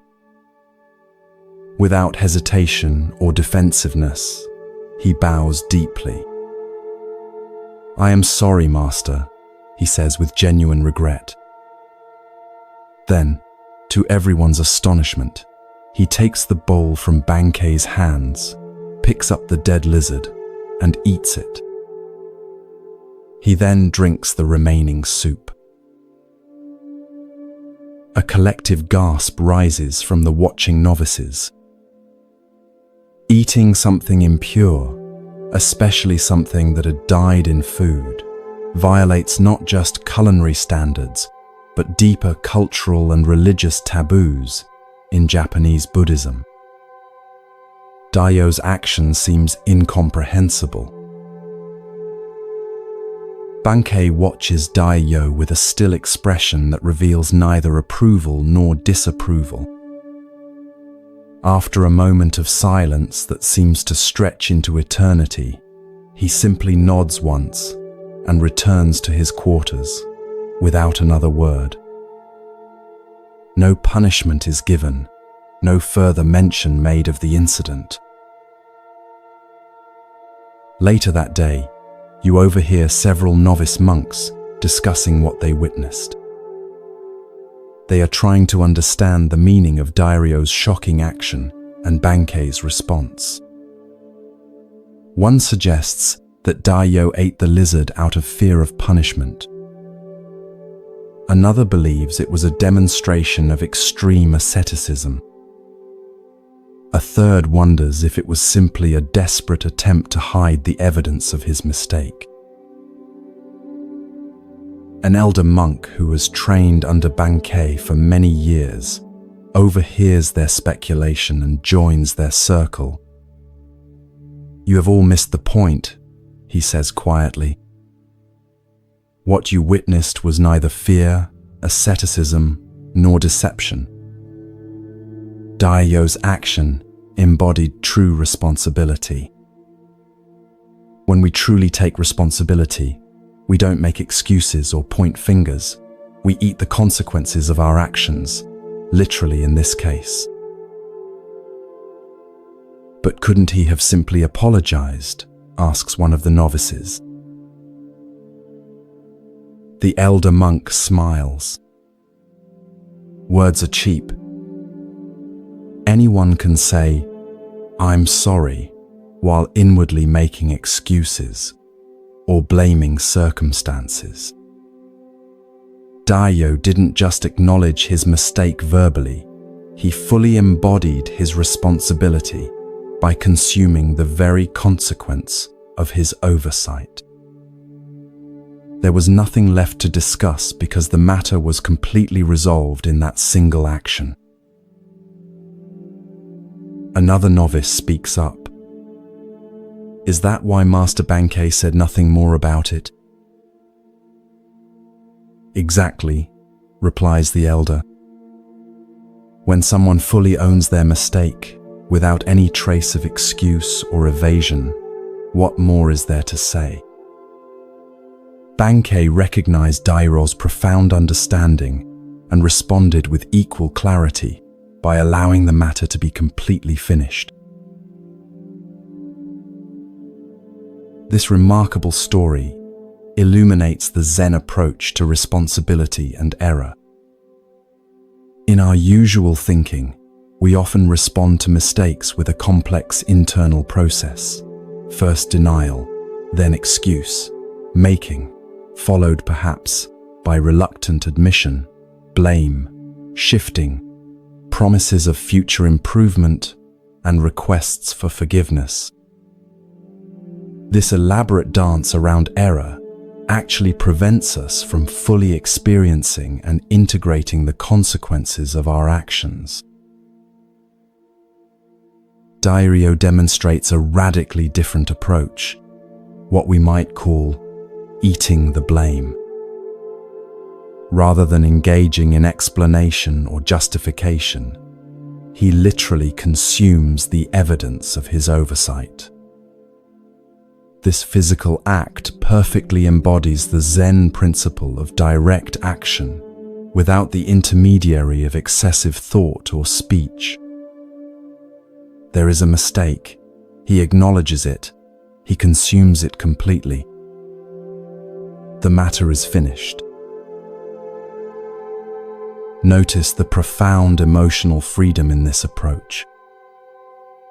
When we fully accept responsibility, without any trace of defensiveness, we experience a paradoxical lightness. There is nothing to protect, nothing to defend, no elaborate narrative to maintain. This is remarkably different from our usual experience of making mistakes, where we often carry the heavy burden of justification, fear of judgment, and lingering shame. Bankei's response is equally instructive. He doesn't press the point, demand further apology, or use the incident as a teaching opportunity. He recognizes that Daryo's action is complete in itself, a perfect expression of understanding that requires no elaboration. By simply nodding and walking away, Bankei acknowledges the completeness of Daryo's response and allows the incident to be truly finished. In our personal relationships, how often do we keep mistakes alive through repeated reference, continuing blame, or demands for multiple apologies? Even after someone has acknowledged an error, we might continue to mention it, subtly punishing them or using it as leverage in future disagreements. Bankei demonstrates a more liberating approach. When responsibility is fully taken, the matter is completely closed, leaving no residue of resentment or recrimination. It's worth noting that Daryo's action, while dramatic, wasn't performed as a public demonstration of virtue. He wasn't trying to impress Bankei or the other monks with his willingness to eat something impure. His action arose naturally from his deep understanding of responsibility. This points to another Zen principle, that true virtue isn't something we put on for others to see, but arises spontaneously from genuine realization. As you drift towards sleep, consider where in your life you might practice eating the blame. Where might you move from elaborate explanation to simple acknowledgement? From partial admissions couched in justifications to complete acceptance of responsibility. From verbal apologies to embodied action that makes things right. This practice doesn't mean taking blame for things that aren't your responsibility. That would be another form of evasion. Rather, it means fully acknowledging your part in situations without deflection or excuse. Like Dairyo with his lizard, you might find that when you fully consume your mistakes, rather than trying to explain them away, they are completely digested and transformed, leaving you lighter and freer to continue on your path. And like Bankei, you might discover that when others truly take responsibility, the most compassionate response is simply to allow the matter to be finished.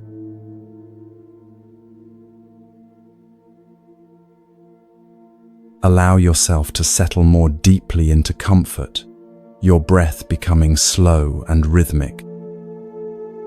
Feel the gentle weight of your body against the surface supporting you as your mind begins to drift. The boundaries of your everyday awareness soften as you journey to Japan during the early Meiji period, a time of profound transition as the country began opening to Western influences after centuries of isolation. You find yourself on a forested mountain path, leading to a renowned Zen temple.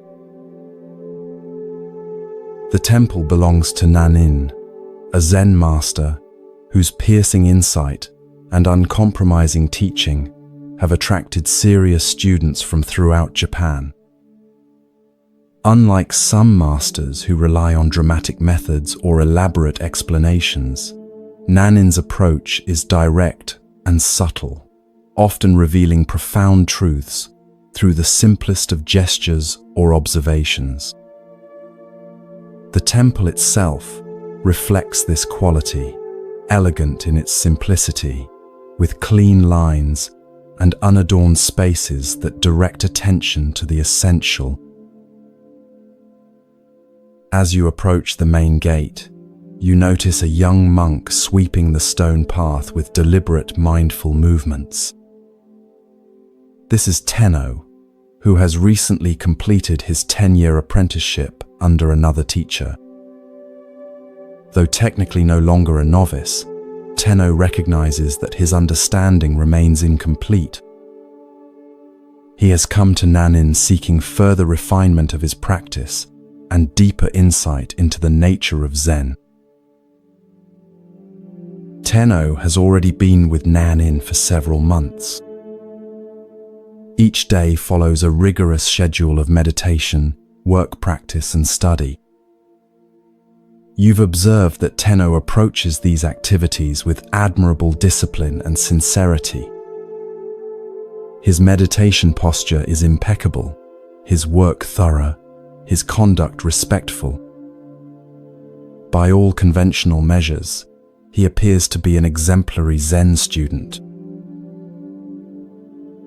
This morning, after completing his assigned tasks, Tenno approaches Nanin's quarters for Sanzen, the private interview between master and student that is at the heart of Zen training.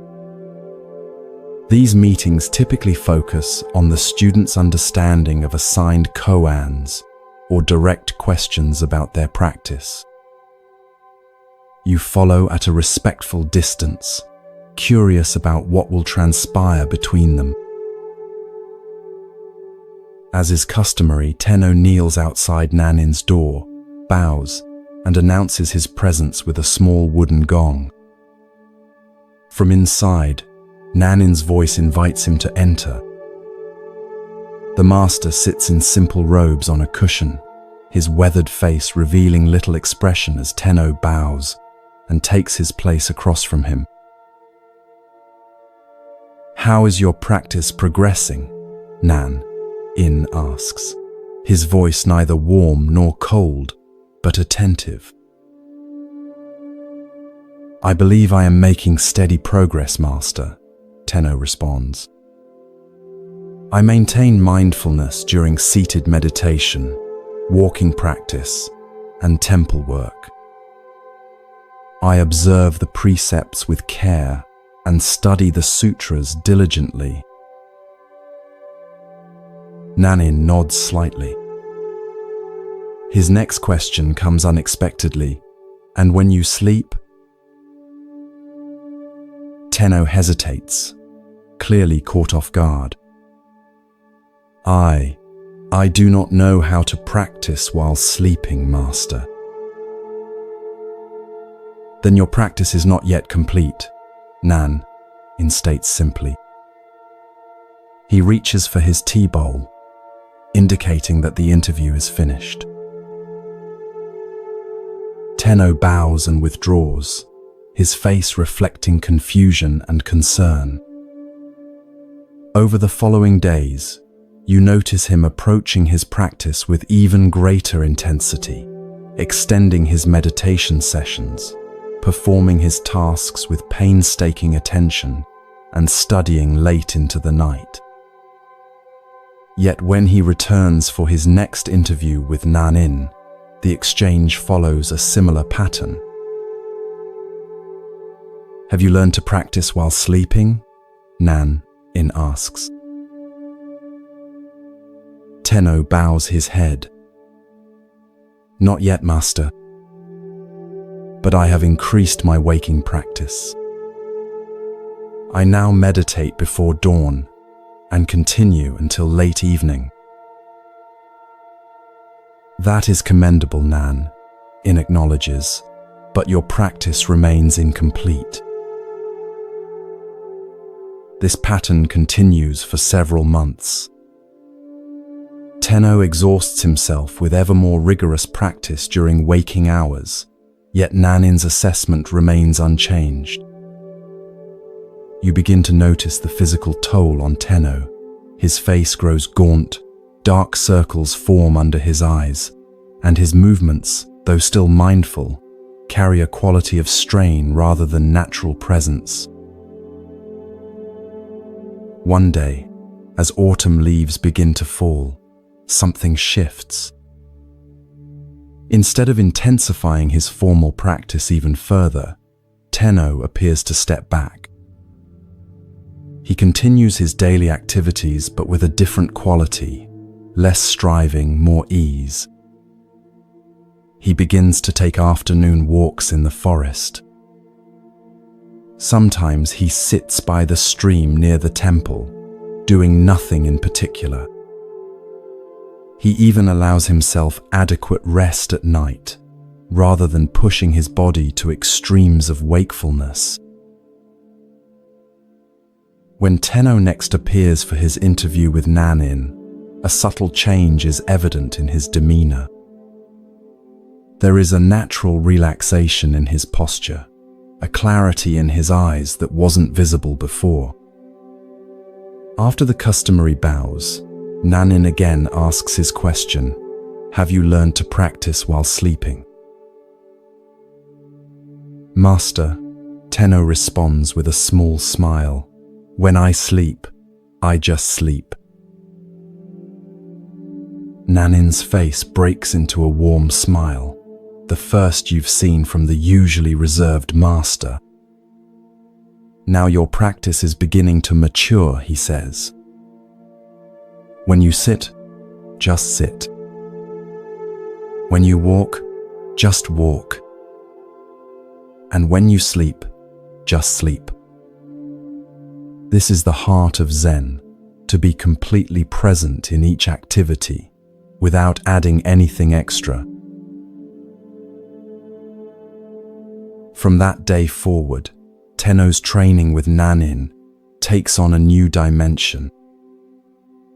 Rather than focusing solely on formal meditation periods, Nanin begins to emphasize what might be called every-minute Zen, the practice of bringing complete presence to each moment of daily life.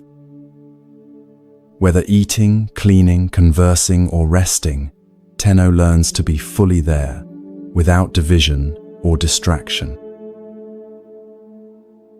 Years later, when Tenno has become a teacher in his own right, a student asks him about the most important turning point in his training. Tenno smiles and shares the story of his struggle to practice while sleeping.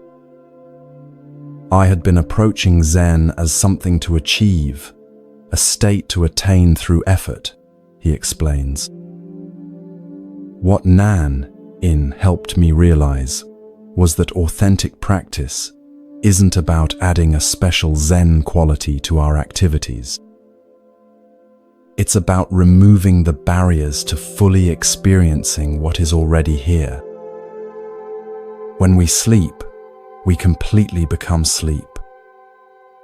When we eat, we completely become eating. No separation, no observer standing apart from experience. This is every-minute Zen." This simple yet profound story illuminates several essential aspects of authentic spiritual practice. First is the trap that Tenno initially fell into, the mistake of compartmentalizing practice, seeing it as something we do during certain designated activities but not others. Many of us make this same error, believing that spirituality happens in meditation halls, yoga studios, or houses of worship, but remains separate from ordinary life. We create an artificial division between sacred and secular, practice time, and the rest of our day. Nanin's persistent question about practicing while sleeping challenged this compartmentalization. Sleep represents the ultimate non-doing state. We cannot approach it through effort or control. We cannot force ourselves to sleep through willpower, nor can we remain consciously vigilant while sleeping. By highlighting this apparent paradox, Nanin was pointing to a fundamental misunderstanding about the nature of practice itself. Notice how Tenno initially responded by intensifying his efforts during waking hours, a common but misguided approach when we feel our practice is inadequate. We often believe that if our meditation, prayer, or other spiritual activities aren't yielding the results we seek, we simply need to do more of them or perform them more rigorously. This approach reflects a fundamental misunderstanding of spiritual practice as primarily a doing rather than a being. The breakthrough came when Tenno shifted from striving to allowing, from trying to practice sleep to simply sleeping. This represents a profound shift from practice as a special activity we perform to practice as the direct, unmediated experience of whatever is happening. When we fully inhabit each moment without adding anything extra, when we just sleep while sleeping, just eat while eating, just sit while sitting, we discover the heart of Zen. This quality of complete presence has been described by Zen master Dogen as body and mind dropping away. It's not that the body and mind disappear, but rather that the sense of a separate self managing the experience falls away. There is just the pure experience itself, undivided, unmediated, complete. This is what Nanin meant by every minute Zen, a practice not confined to special times or activities, but available in each moment of life. The paradox, which Tenno eventually discovered, is that this complete presence often emerges naturally when we stop trying so hard to practice in the conventional sense. His breakthrough came not by intensifying effort, but by allowing a natural relaxation into the reality of each moment. This doesn't mean abandoning formal practice periods, which provide important training and support, but rather understanding their true purpose, not as special spiritual times, distinct from ordinary life, but as concentrated opportunities to cultivate the awareness that can permeate every moment. As you drift towards sleep, consider your own relationship with practice. Do you, like Tenno initially, compartmentalize your spiritual life? Do you have designated practice times that seem disconnected from the rest of your experience?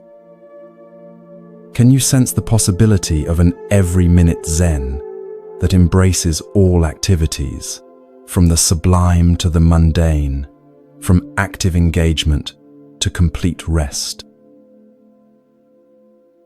Perhaps tonight, as you transition into sleep, you might experiment with Tenno's discovery. Rather than trying to maintain awareness during sleep, which creates a division between the observer and the experience, simply allow yourself to fully become sleep. No separation, no effort, no practice, just the complete embrace of what is already naturally occurring. This is not the abandonment of practice, but its fulfillment, the discovery that when we drop all trying, even the trying to practice, what remains is the natural wakeful awareness that has been present all along. As you release into sleep, allow Nanin's wisdom to accompany you. When you sleep, just sleep.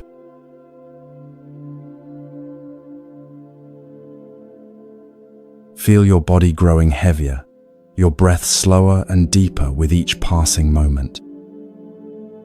The concerns of your day gradually dissolve as you journey to a different time and place. The familiar surroundings of your room fade away, replaced by the sights, sounds, and scents of ancient Japan. You find yourself approaching a modest temple nestled among pine-covered hills. This temple is known not for its grandeur or famous lineage, but for the wisdom of its elderly master.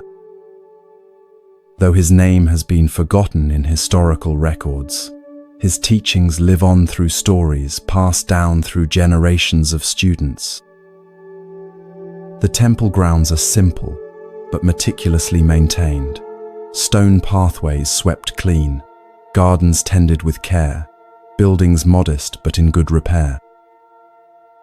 The atmosphere reflects the master's teaching style, unpretentious, practical, and directly addressing the challenges of everyday life. As you approach the main hall, you notice unusual activity. A prosperous merchant has arrived with his entourage, servants carrying elaborate gifts, fine horses tethered nearby, the merchant himself dressed in silk robes that mark his wealth and status.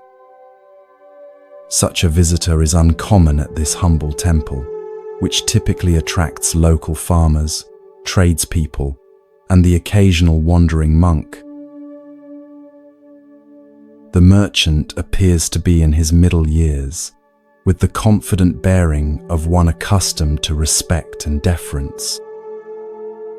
Yet there is something in his expression, a subtle tension around his eyes, a slight furrow in his brow, that suggests inner disquiet beneath his prosperous exterior.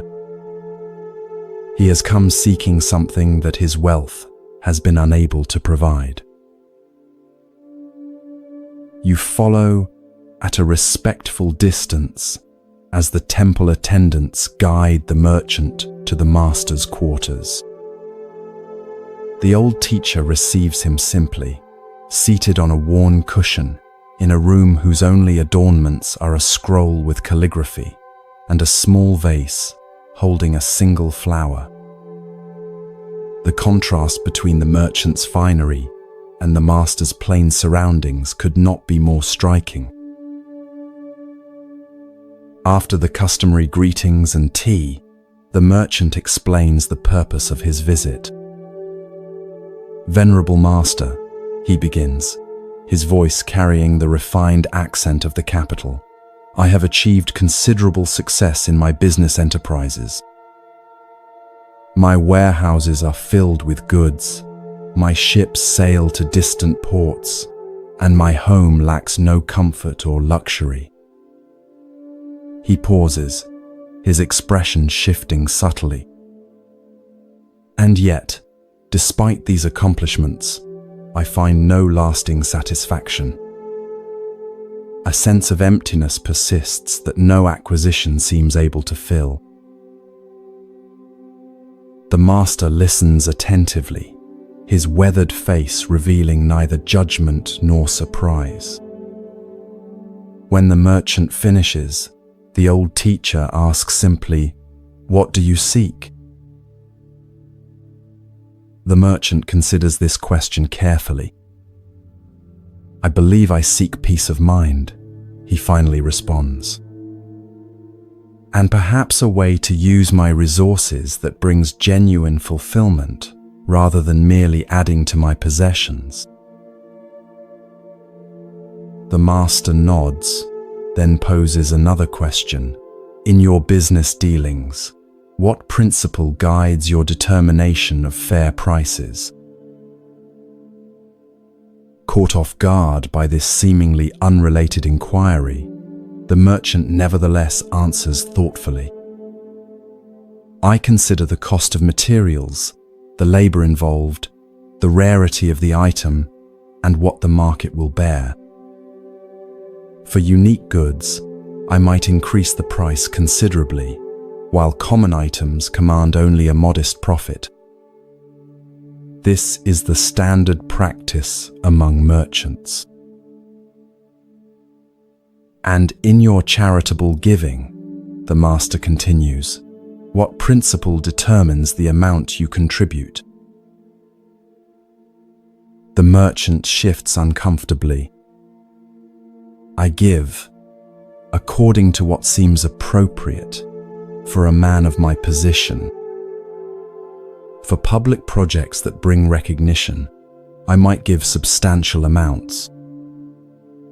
For lesser causes, smaller donations suffice." The master's expression remains unchanged, but his next question penetrates deeper. "And how do you determine the value of a human life?" The merchant looks genuinely perplexed. "I don't understand, Master." How can one assign value to a life? Yet you do so regularly, the master responds quietly. When you decide how much profit to extract from those who labor for you, when you determine what portion of your wealth to share with those in need, when you pass a beggar on the street and decide whether to look away or offer assistance, in all these moments you are assigning value to human lives, including your own. A long silence follows as the merchant absorbs this perspective. Finally, he asks, "How then should I determine the proportion of my wealth to share with others?" Instead of answering directly, the master stands and gestures for the merchant to follow him outside.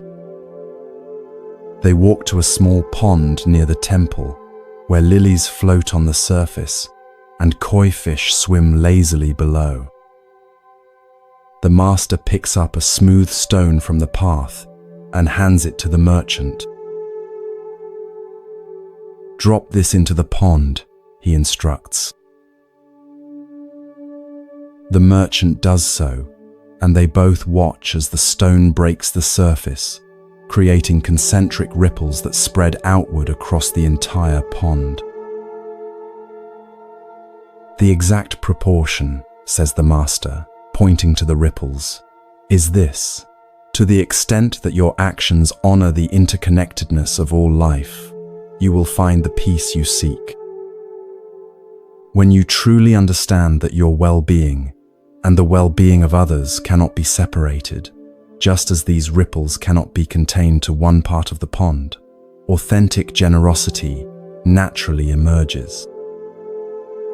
It is no longer a calculation of how much to give away, but a recognition that genuine wealth lies in creating ripples of benefit that extend beyond yourself."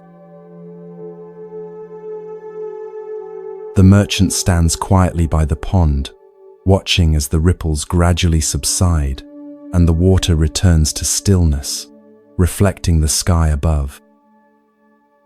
Something shifts in his expression, a softening around the eyes, a release of the subtle tension he carried. Without speaking, he and the master return to the temple. Before departing, the merchant arranges to leave a generous donation for the temple. But more significantly, he speaks with the master about establishing a new approach to his business, one that will ensure fair compensation for workers, reasonable prices for customers, and systematic support for those in need throughout the regions where he conducts trade. These are not haphazard charitable gestures, but a fundamental restructuring based on the principle of interconnection that the master revealed through the ripples in the pond. Years later, the merchant's business enterprises become known not just for their commercial success, but for their positive impact on entire communities.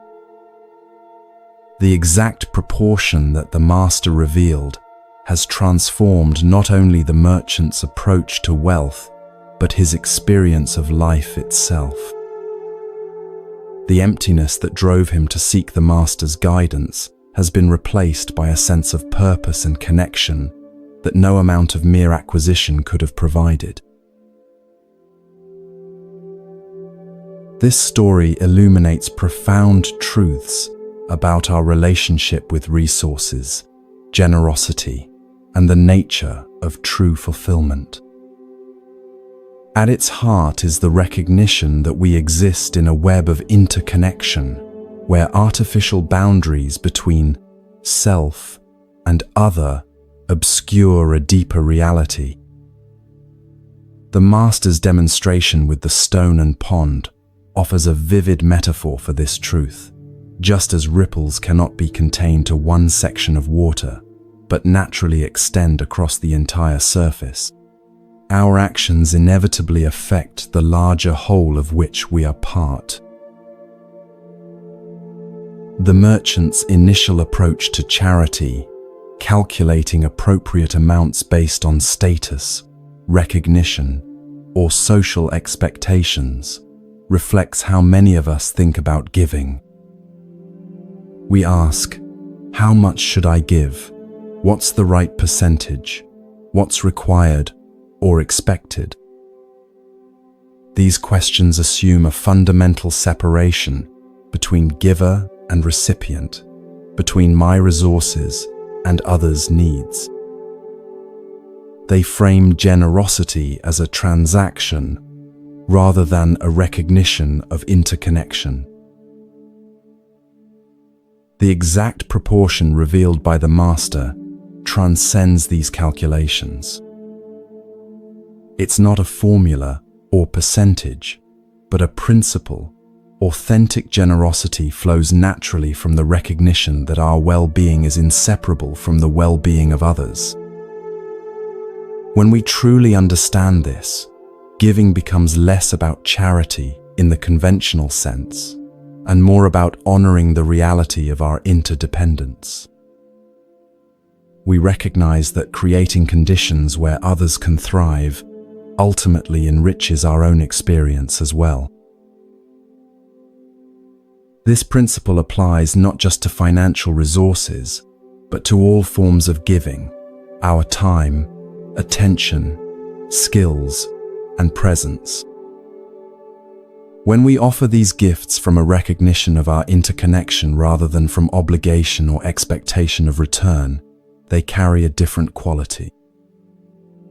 There's a naturalness and joy in such giving that is absent when we're merely fulfilling social obligations or attempting to accumulate spiritual merit. The merchant's transformation illustrates another key insight, that the emptiness he experienced amid material abundance couldn't be filled by acquiring more, but only by recognizing his place within a larger whole.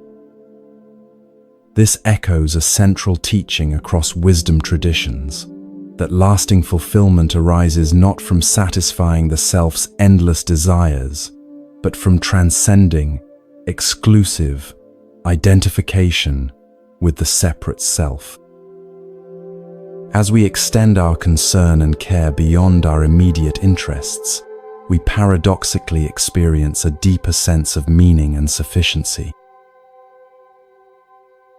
In the language of Buddhism, this shift reflects the movement from a consciousness dominated by greed, aversion, and delusion, the three poisons that create suffering, to one characterized by generosity, compassion, and wisdom. The Master didn't ask the merchant to abandon his business or give away all his wealth. Rather, he invited him to transform his relationship with resources by recognizing the illusory nature of separation and allowing that recognition to inform his decisions. As you drift towards sleep, consider the ripples that your own life creates in the pond of interconnection. Where might you be calculating giving based on external measures rather than recognizing fundamental interconnectedness? How might your approach to resources, whether material wealth, time, attention, or care, shift if viewed through the lens of interdependence rather than separation? Perhaps the exact proportion that brings lasting fulfillment is not a numerical formula, but a way of being that honors the reality that, like ripples in a pond, our well-being and the well-being of others cannot ultimately be separated.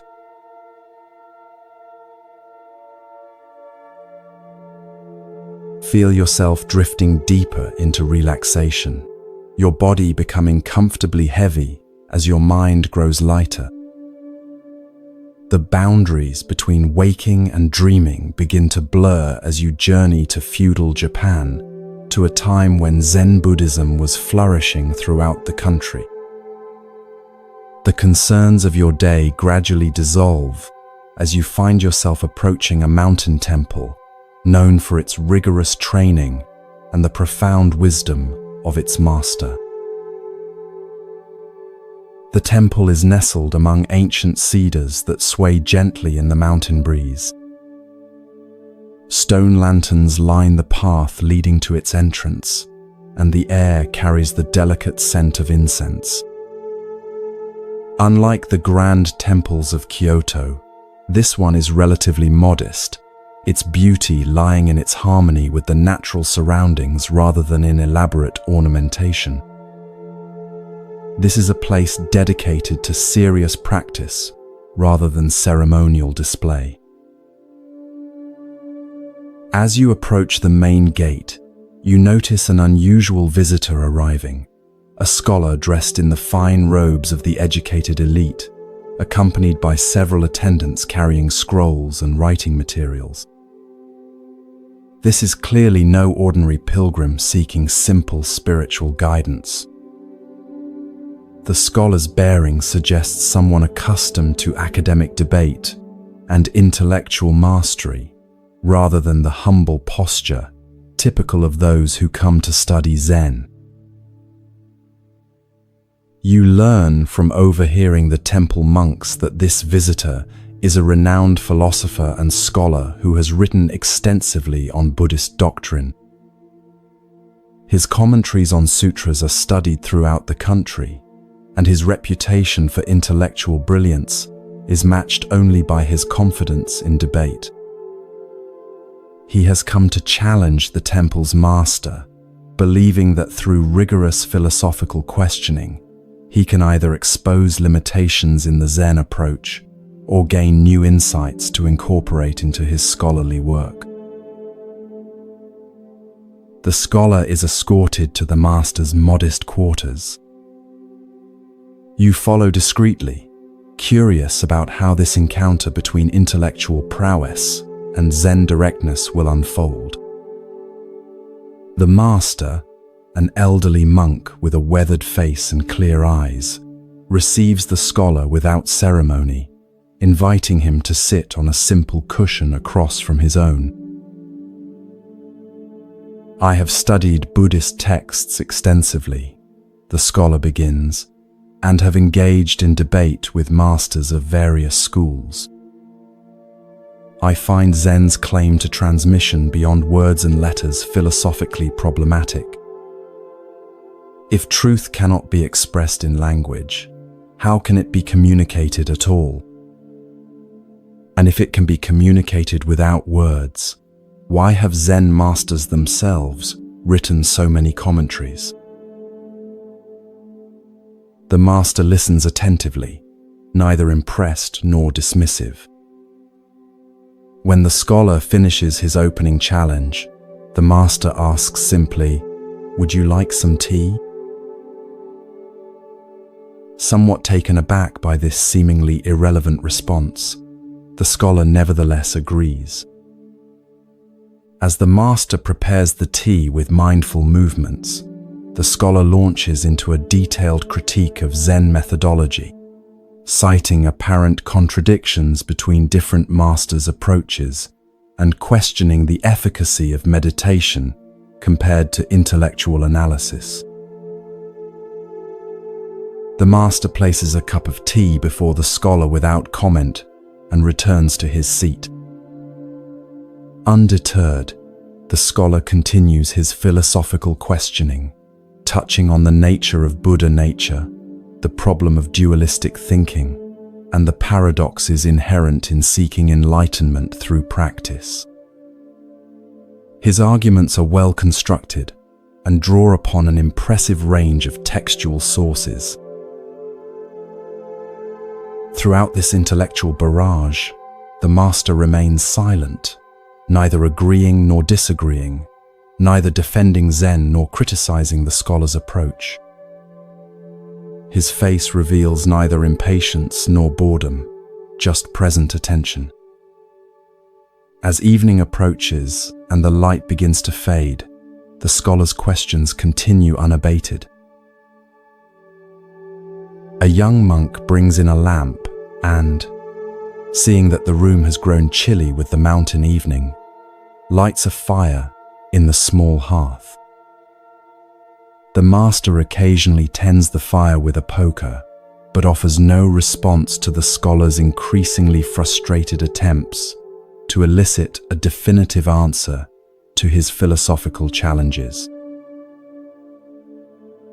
Hours pass. The scholar, determined to receive some form of engagement, continues his questioning past midnight.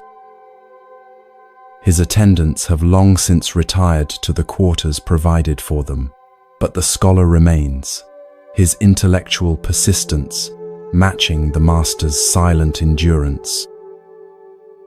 The fire burns low, casting gentle shadows across the simple room. Near dawn, the scholar, exhausted but still determined, poses what he considers his most penetrating question. What is the essential nature of mind itself, beyond all conceptual formulations? At this, the master suddenly stands, takes the fire poker, and holds it up before the scholar's face. "Do you see this poker?" he asks, breaking his night-long silence.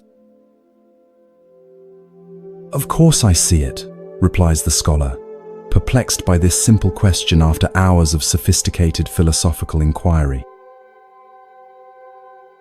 In a swift motion, the master lightly taps the scholar on the shoulder with the poker and says, "Then you have your answer." The poker is iron, forged in fire, cooled in water, and now warm from the flame. It is exactly what it is, nothing added, nothing taken away. Your mind, in this moment of direct perception, is no different. The scholar stares at the poker, then at the master. Something shifts in his expression, a subtle release of tension, a softening around the eyes.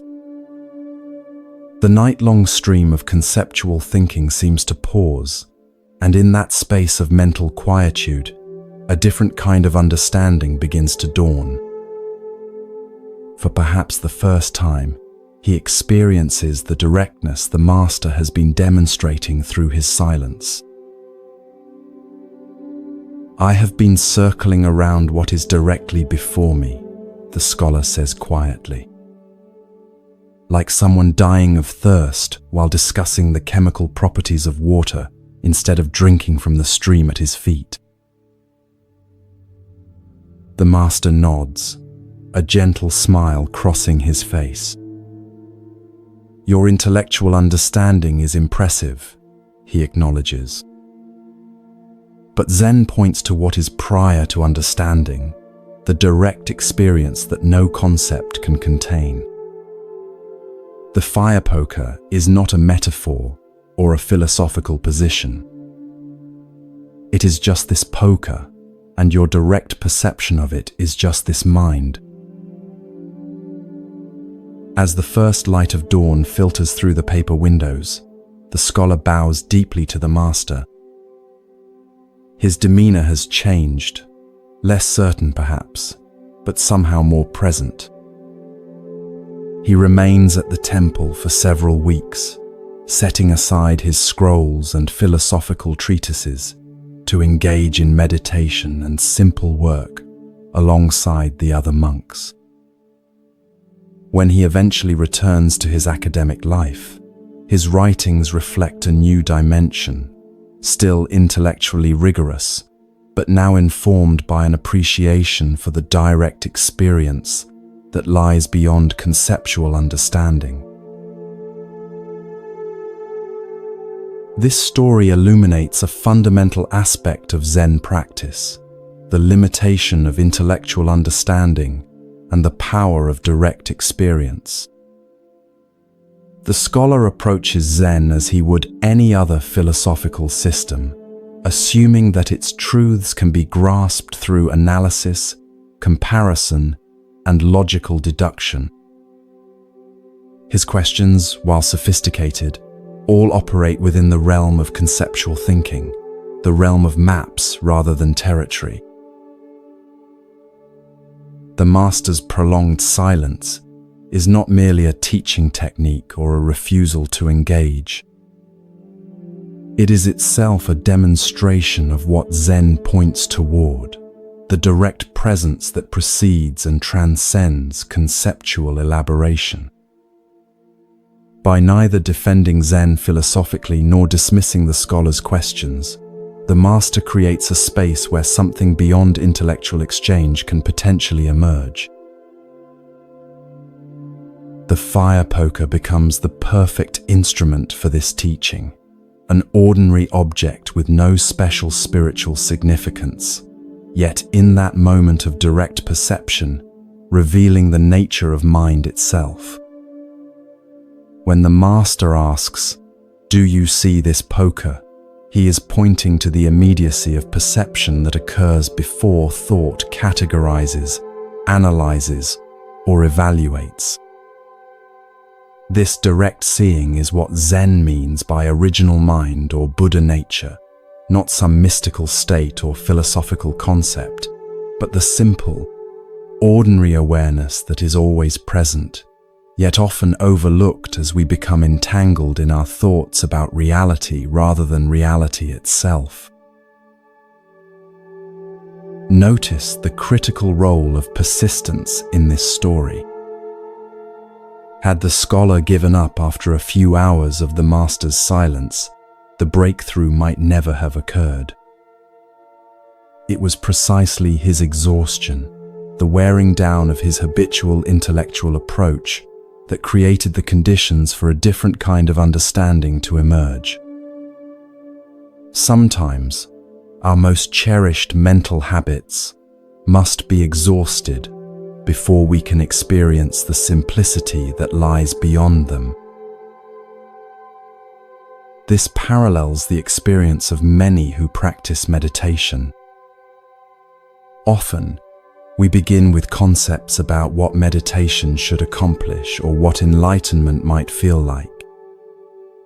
We analyze our experiences, evaluate our progress, and compare our practice to our expectations. Only when this conceptual approach is thoroughly exhausted, often after many hours on the cushion, does the mind naturally settle into direct presence, neither grasping at experiences nor rejecting them, simply being with what is. The scholar's realization that he has been circling around what is directly before me reflects a universal human tendency. We often become so engrossed in our thoughts about reality that we miss the direct experience of it. We analyze relationships instead of being fully present with others, theorize about happiness rather than noticing moments of contentment when they arise, accumulate spiritual concepts instead of living from the awareness that all such concepts attempt to describe. The master's acknowledgement of the scholar's intellectual abilities is significant. Zen doesn't reject intellectual understanding, it simply recognizes its limitations. Concepts and analyses have their place. They help us organize experience, communicate with others, and solve practical problems. But they are tools rather than the truth itself, maps rather than the territory they represent. When we mistake the map for the territory, when we confuse our concepts about reality with reality itself, we remain trapped in what Zen calls the ghost cave of conceptual thinking. As you drift towards sleep, consider where in your own life you might be circling around what is directly before you. Perhaps you've read many books about mindfulness without experiencing the simple presence of this moment. Maybe you've analyzed a relationship extensively without being fully present with the actual person. Or perhaps you've accumulated spiritual concepts while overlooking the awareness in which all concepts appear. The fire poker is always right here, in the sound of your breath, the feeling of your body against the bed, the simple awareness that witnesses all experience. No special state is required to access this directness. It's available in every ordinary moment, requiring only that we pause our endless thinking about experience long enough to experience directly. As the Zen saying goes, don't mistake the finger pointing at the moon for the moon itself. All spiritual teachings, including this story, are merely fingers pointing toward the direct experience that is always available, always present, waiting to be recognized beneath the stream of our thoughts about it.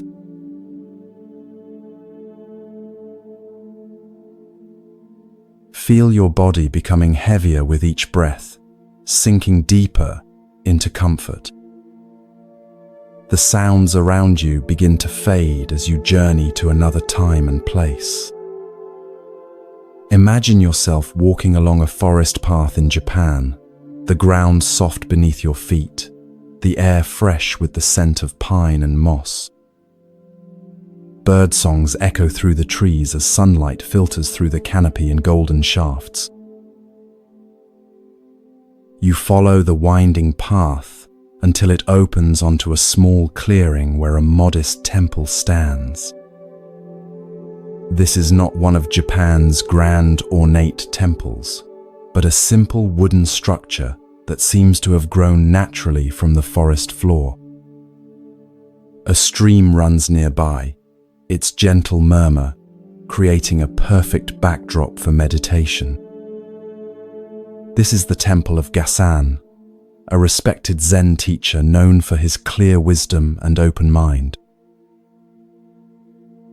As you approach, you notice unusual activity today. A visitor unlike the temple's typical students has arrived, a young man in Western clothing carrying a book bound in leather. From snippets of conversation among the monks, you learn he is a university student who has been studying Christianity with Western missionaries. Curious about how different spiritual traditions might compare, he has come to show Gasan some passages from the Christian Bible and hear the Zen master's perspective.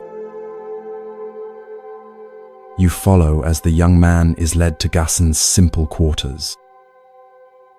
The room contains only a low table, a few cushions, and a scroll with calligraphy hanging in the alcove. Gasan himself sits in meditation, his eyes open but focused on nothing in particular. Though probably in his 60s, his posture is straight and vital, his presence conveying both alertness and profound ease. The student bows respectfully and introduces himself. Gasan gestures for him to sit on a cushion nearby. You can feel the nervousness in the young man as he carefully places his Bible on the low table between them. He's clearly unsure how this Zen master might react to Christian scripture. "Master Gasan," he begins, his voice betraying a slight tremor, "I have been reading the Christian Bible with missionaries from America. I find some of its teachings beautiful, but I wonder how they compare with Zen wisdom. Would you be willing to hear some passages and share your thoughts?" Gasan's face remains serene, neither eager nor reluctant. He nods simply, and you can see some of the tension leave the student's shoulders. The young man carefully opens his Bible, the pages making a soft crackling sound in the quiet room. He turns to a marked section and begins to read, "And why take ye thought for raiment? Consider the lilies of the field, how they grow, they toil not, neither do they spin. And yet I say unto you, that even Solomon in all his glory was not arrayed like one of these." The student pauses, watching Ghassan's face for a reaction. The master's eyes have softened, and a subtle smile plays at the corners of his mouth. "Whoever uttered those words," Ghassan says quietly, "I consider an enlightened man." Surprise and delight flash across the student's face. He hadn't expected such immediate appreciation from a Buddhist master for Christian scripture. Encouraged, he turns to another passage and continues reading. "Ask, and it shall be given you. Seek, and ye shall find. Knock, and it shall be opened unto you. For everyone that asketh receiveth, and he that seeketh findeth, and to him that knocketh it shall be opened." The late afternoon sun casts long shadows across the room as Ghassan listens intently. When the student finishes, the master nods thoughtfully. You can feel the student holding his breath, waiting for the response. "That is excellent," Ghassan says, his voice warm with genuine appreciation. Whoever said that is not far from Buddhahood. The look of joy on the student's face is unmistakable. You can almost see his conception of spiritual boundaries dissolving before your eyes. What he had perhaps imagined as competing religious systems now appears in a new light, as different expressions of the same fundamental truths. As twilight approaches, student and master continue their conversation, the atmosphere growing increasingly warm and open. You notice how Ghassan neither adopts Christian terminology nor attempts to convert the passages into Buddhist concepts. He simply recognizes truth when he encounters it, regardless of its source or packaging. Later, as the student prepares to leave, he asks one final question. "Master Ghassan, do you find that the essential teachings of Christianity and Buddhism are the same?" Ghassan looks at him with clear eyes that seem to see far beyond the surface of things. "Truth is truth," he replies simply. "When we recognize the lilies of the field in their suchness, when we understand the nature of seeking and finding, these insights transcend any single tradition. The packaging may differ, but when genuine wisdom speaks, those with open hearts recognize it, whether it comes from the Buddha, Jesus, or the wind in the pine trees." As the student bows and departs, you notice how differently he carries himself, more lightness in his step, more openness in his face. He came seeking comparison and perhaps validation of one tradition over another. He leaves with something far more valuable, a glimpse of the universal truth that all genuine spiritual paths point toward. This simple yet profound encounter reveals much about the nature of true spiritual understanding. Ghassan demonstrated what we might call religious literacy, the ability to recognize wisdom regardless of its source or the tradition from which it emerges. Rather than getting caught in doctrinal differences or theological debates, he went straight to the heart of the teachings themselves. The passages the student read contain insights that align perfectly with Zen understanding.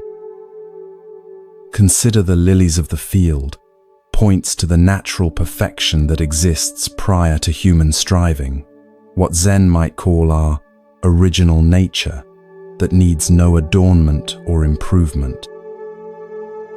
Just as the lilies grow naturally, without effort or anxiety about their appearance, our true nature manifests most perfectly when we stop trying to enhance or perfect ourselves through endless striving.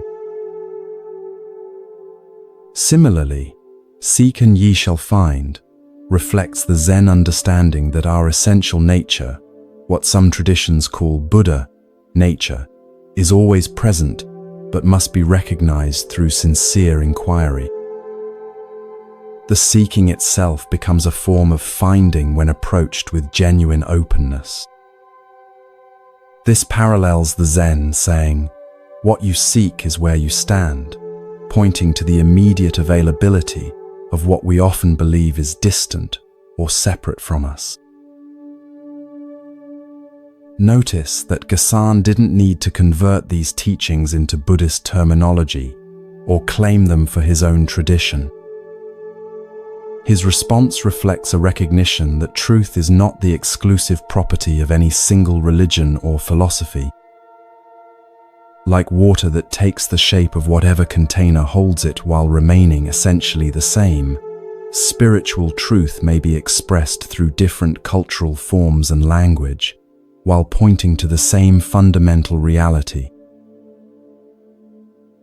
This open, non-dogmatic approach stands in stark contrast to religious exclusivism, the belief that one's own tradition has a monopoly on truth, while others are mistaken or incomplete.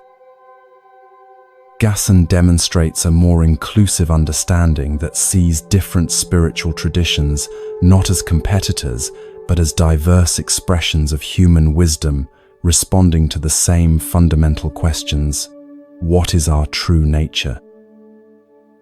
How should we live? What constitutes a life of meaning and freedom from suffering? As you rest tonight, consider where in your own thinking you might be creating unnecessary boundaries between wisdom, traditions, or sources of insight. Perhaps you've dismissed certain teachings because they come from a tradition different from your own. Maybe you've been caught in comparing spiritual paths rather than recognizing the universal truths they all point toward in their own ways. Gasan's approach invites us to become wisdom collectors rather than belief defenders, to recognize truth wherever we encounter it, whether in ancient texts, modern science, artistic expression, or our own direct experience. This doesn't mean that all spiritual teachings are identical or equally valuable in all contexts, but it suggests that genuine wisdom has a universal quality that resonates beyond the boundaries of any single tradition.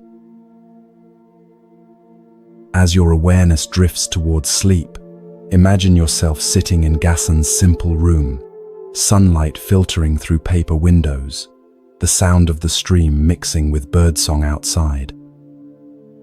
Feel the openness that comes when we stop deciding in advance where truth can and cannot be found. Like Gasan, we might discover that wisdom speaks in many languages, and that an open heart recognizes its voice, regardless of the words it uses. This recognition doesn't diminish our own tradition, but enriches it, connecting us to the larger human quest for understanding that transcends all boundaries of time, culture, and belief.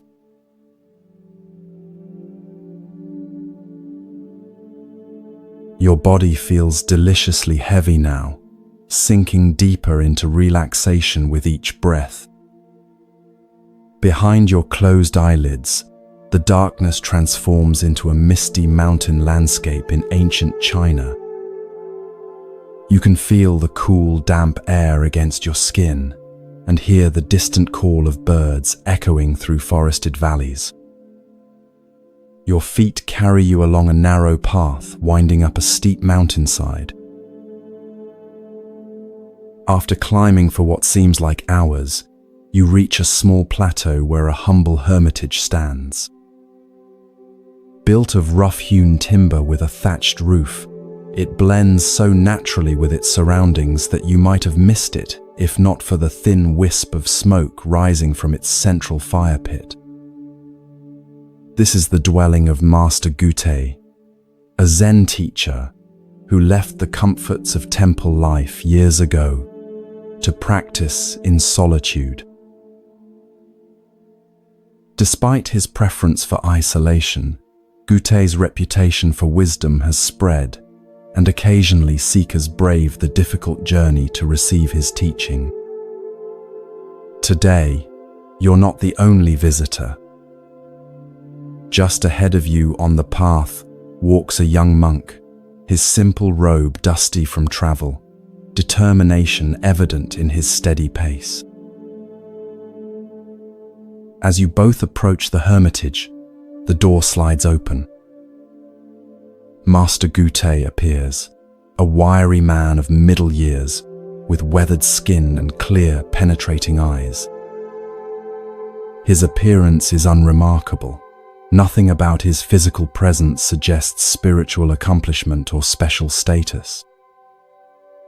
Yet something in his quality of attention, in the way he fully occupies this moment, creates an atmosphere of extraordinary presence.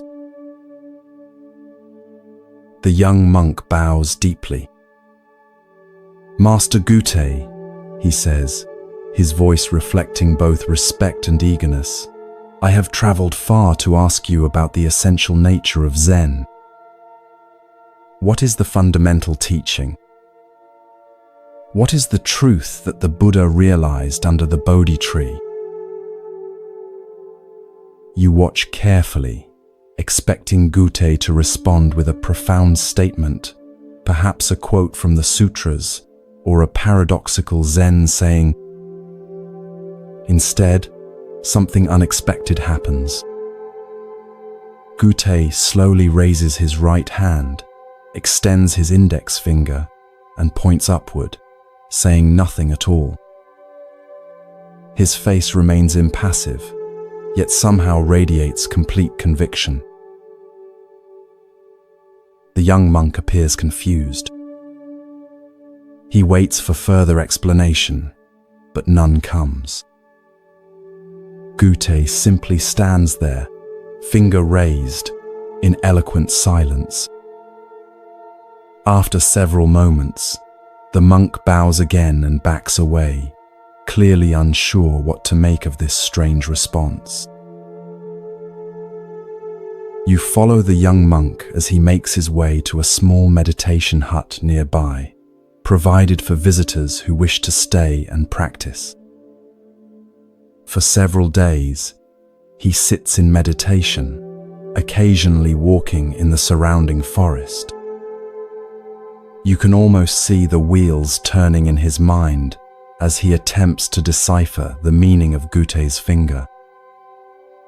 Is it pointing to the sky? To the oneness of all things? Is it a symbol to be understood, or is the gesture itself the teaching? The monk approaches Gutei several more times, asking follow-up questions, seeking clarification. Each time, regardless of what is asked, Gutei responds only by raising his index finger.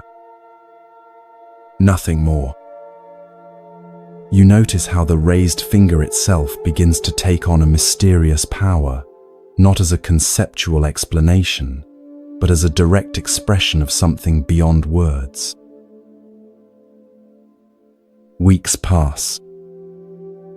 The monk remains at the hermitage, helping with daily chores, carrying water from the stream, chopping firewood, preparing simple meals. Throughout these activities, he continues to contemplate the meaning of the master's finger. You observe how, despite his confusion, Something is shifting in his demeanor, a subtle loosening of his intellectual grasping, a growing receptivity to direct experience rather than explanation. One morning, the monk encounters a wild-eyed boy of about 10 years old, who occasionally brings supplies to the hermitage from the nearest village. The boy has heard about the famous one-finger Zen of Master Gutei and with childish mischief raises his own finger when he sees the monk approaching. "That's Master Gutei's teaching," the boy says with a giggle, his finger pointing skyward in imitation of the master. You feel a surge of protective concern as you watch this scene unfold.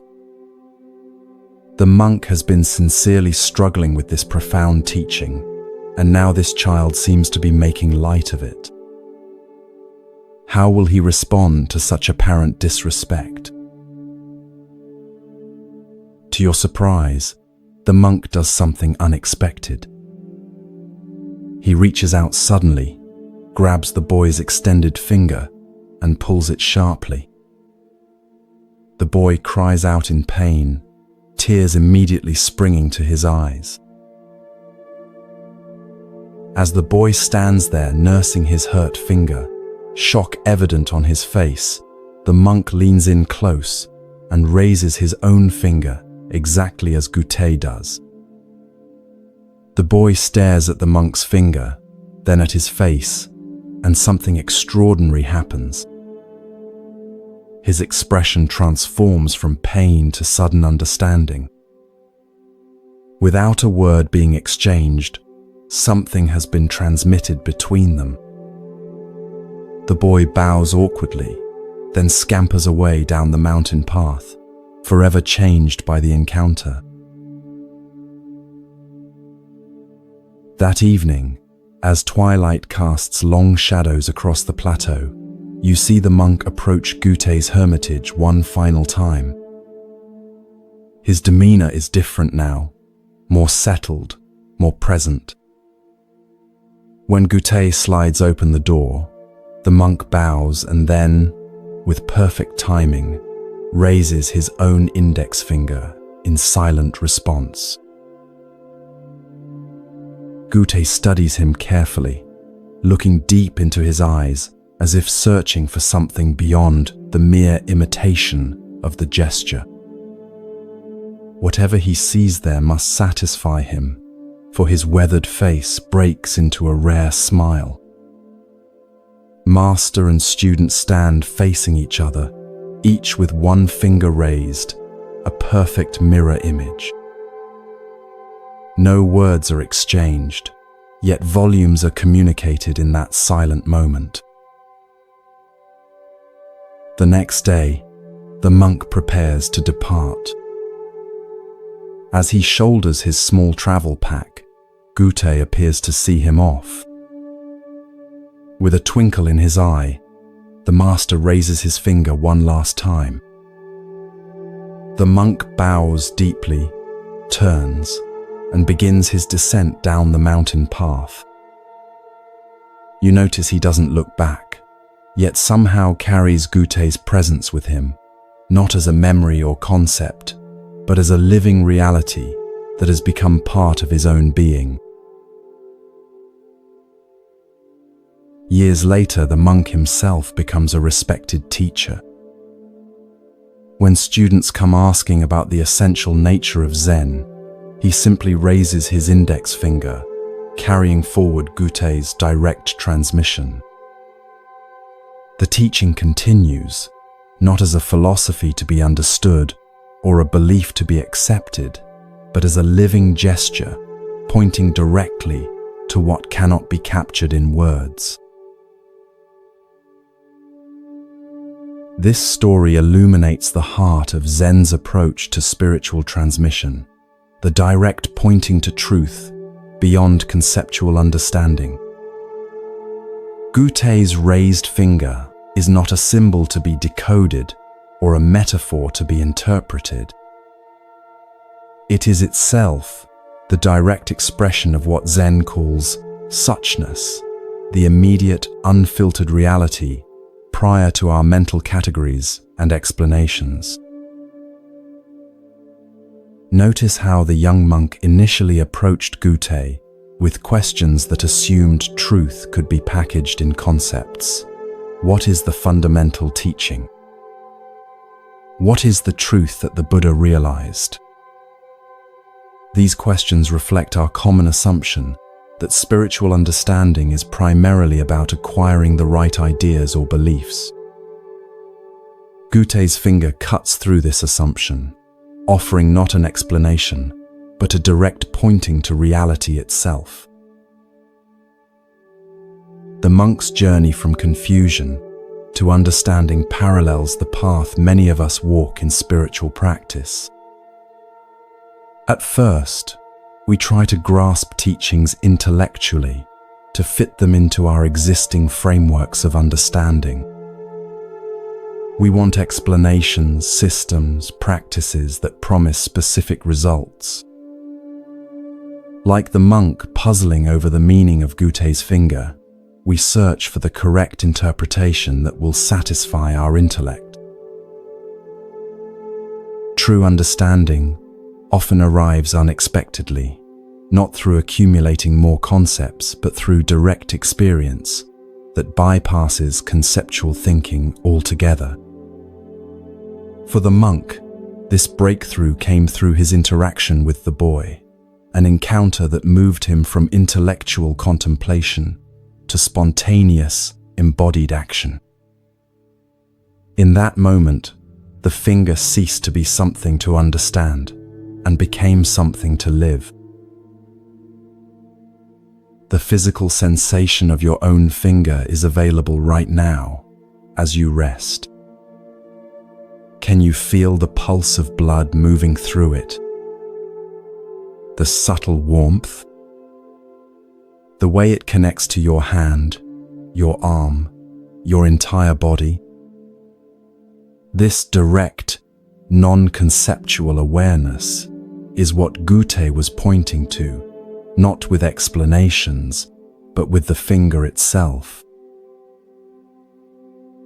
In Zen, this direct transmission from teacher to student, outside the sutras, beyond words and letters, is considered the essence of the tradition. The story of Gute's finger exemplifies what Zen calls mind-to-mind transmission, not the passing of concepts from one intellect to another, but the direct recognition of our shared Buddha, nature, the awareness that precedes all thinking. This approach can seem frustratingly opaque to modern seekers accustomed to detailed explanations and step-by-step instructions. Yet it addresses a profound truth about spiritual awakening, that our deepest nature cannot be reached through concepts alone, just as no description of water, however detailed, can quench your thirst. Only direct experience satisfies. As you drift towards sleep, imagine yourself on that misty mountain plateau with Gute. Feel the cool air on your skin, hear the distant call of birds. When he raises his finger, look not at what it might symbolize or represent, but at the direct reality of this moment, the sensations in your body, the rhythm of your breath, the spacious awareness in which all experience arises. Like the monk who eventually understood, you too might discover that the deepest truths are not grasped through thinking, but realized through direct presence with what is, just as it is. Gute's finger continues to point the way, even now, even here.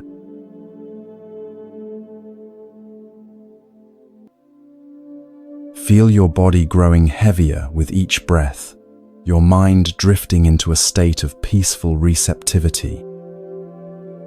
The familiar surroundings of your room gently fade as you journey to a different time and place.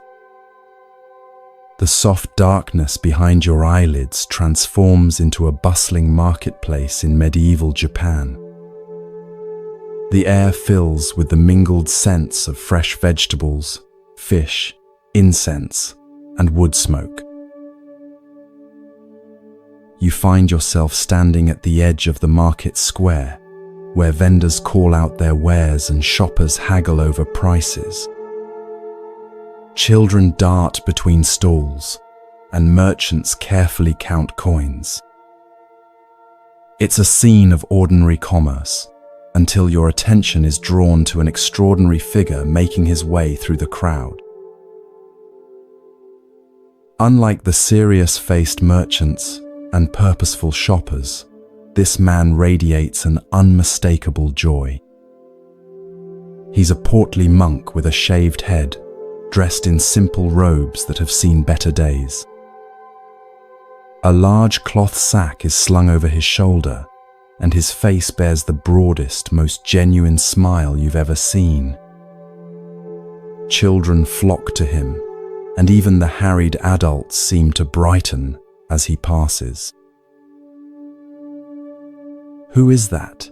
You ask a nearby vegetable seller who's watching the monk with evident affection.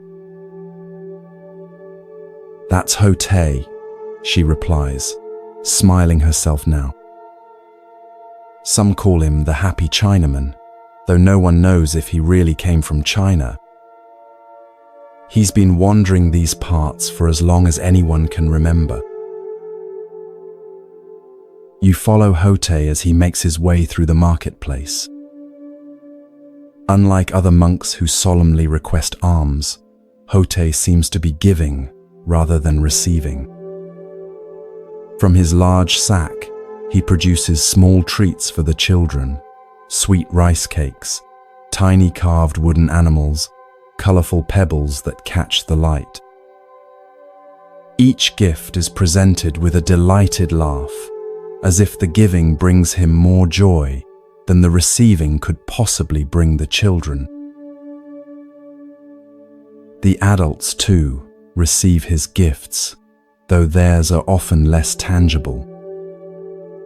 For a frazzled mother with a crying infant, he produces a moment of unexpected peace by making silly faces that transform the baby's wails into giggles. For a merchant whose vegetables are beginning to wilt in the afternoon sun, he creates a makeshift shade from his own wide-brimmed hat. For an elderly man struggling with a heavy load, he offers not just help, but companionship, telling a story that transforms the labor into a shared pleasure. You notice something curious about Hote's famous sack. Though he continually takes things out of it, toys, treats, practical tools, it never seems to empty. And though people frequently give him small offerings of food or simple items, which he accepts with genuine gratitude, the sack never appears to get fuller. It's as if the contents maintain a perfect balance, neither depleting nor accumulating. As evening approaches and the market begins to close, Hote finds a spot beneath a large tree at the edge of the square. He settles his substantial form on the ground with surprising grace, places his sack beside him, and closes his eyes, still smiling. Several children linger nearby, clearly reluctant to leave his presence. One bold little girl approaches and tugs at his sleeve. "Hote-san," she asks, "why are you always so happy?" Hote opens his eyes and regards her with such warmth that you can almost feel it from where you stand.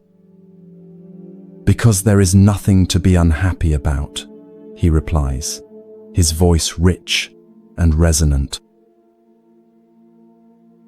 The girl frowns, clearly unconvinced. "But sometimes sad things happen," she persists. Sometimes people are mean, or things break, or it rains when you want to play outside. Hote nods thoughtfully. Yes, all these things happen, he agrees. But being unhappy about them is like carrying 2 sacks instead of 1. He pats the cloth bag beside him. This sack I carry holds everything I need for today. No more, no less. If I carried another sack filled with worries about yesterday and fears about tomorrow, I would be too burdened to play with you or enjoy this beautiful evening. The girl considers this, her small face serious. But how do you put down that second sack? She asks. Hote's laugh rings out, full of genuine delight at her wisdom. That's the best question, he exclaims. You put it down by noticing when you're carrying it. Right now, for instance, are you carrying that heavy second sack, or are you simply here with me under this tree? The girl's face clears, and she giggles. I'm here with you. Exactly, says Hote, his smile somehow growing even wider. And that's all there ever is, just this moment, this place, this encounter. When we're fully here, the second sack disappears all by itself. As darkness falls, parents call their children home. The girl gives Hote a quick, impulsive hug before skipping away. You watch as Hote settles himself for the night, using his sack as a pillow, seemingly as content to sleep under the stars as anyone might be in the finest palace. The next morning, you follow Hote as he continues his wandering. He has no particular destination, no schedule to keep, no goals to achieve. Yet his days are full of purpose, bringing joy to everyone he meets, easing suffering where he finds it, sharing the simple happiness that radiates from his being. One afternoon, you see a group of serious-looking Zen monks encounter Hote on the road. Their austere appearance and disciplined manner form a striking contrast to Hote's disheveled, joyful presence. One of the monks, seemingly bothered by Hote's unorthodox appearance and behavior, approaches him with a challenging question. You call yourself a monk, the stern monk says, yet you follow none of the traditional practices. You don't live in a monastery, you don't perform proper rituals, you laugh and play instead of maintaining dignified silence. What is the meaning of Zen to you? Hote says nothing. Instead, he simply puts down his sack. He stands there, empty-handed, his smile as natural as the sun in the sky, his presence radiating a wordless contentment that needs no explanation or defense. The questioning monk's expression shifts, first confusion, then a dawning recognition. Something in Hote's simple gesture and unshakable presence has communicated more than 1,000 sutras could convey. The monk bows deeply, a new humility evident in his posture. When he straightens, his own face has softened, a small smile beginning to form. Thank you for the teaching, he says quietly. Hote picks up his sack again, gives the monk a friendly pat on the shoulder, and continues on his way, spreading joy with each step, as naturally as a flower spreads its fragrance. In later years, Hote becomes so beloved that his image is often portrayed in paintings, sculptures, and household shrines. He is remembered not as a formal teacher expounding complex philosophy, but as a living embodiment of one of Zen's most profound truths, that enlightenment is not a distant goal achieved through arduous practice, but the natural state of a mind free from unnecessary burdens, fully present to the wonder of ordinary life. This delightful story of the happy Chinaman offers a refreshing perspective on spiritual practice, one that emphasizes joy, simplicity, and direct participation in life rather than solemn discipline or intellectual understanding. Hote represents a tradition sometimes called crazy wisdom, teachers whose unconventional behavior and apparent disregard for formal rules actually embody the deepest spiritual truths. Notice how Hote's teaching comes not through sermons or explanations, but through his very being. His joy isn't something he achieves through effort or maintains through positive thinking techniques. It flows naturally from his complete presence in each moment, his freedom from the second sack of regrets about the past and worries about the future. Hote's famous sack represents a profound teaching about appropriate relationship to possessions and circumstances. He carries what he needs for the day, no more, no less. Unlike those of us who accumulate far beyond our needs, or, conversely, deny ourselves basic comforts in the name of spiritual practice, Hote demonstrates the middle way that Buddhism has always advocated, neither indulgence nor deprivation, but just what's needed for the journey. The sack's mysterious property, never emptying despite Hote's constant giving, never filling despite what he receives, points to a spiritual principle that many traditions recognize, that generosity creates abundance rather than scarcity. When we give from a place of joy rather than obligation, when we receive with genuine gratitude rather than entitlement, we participate in a natural flow that defies our usual economic logic of gain and loss. Hote's response to the little girl reveals his teaching method, simple, direct, and tailored to the listener's capacity for understanding. Rather than offering abstract philosophy, he uses the concrete metaphor of the second sack, making a profound spiritual truth accessible even to a child. And his delight in her question shows how he honors the wisdom that can come from any source, including the very young. The encounter with the formal monks highlights the contrast between institutional religion, with its emphasis on proper form and tradition, and direct spiritual experience that might manifest in unexpected ways.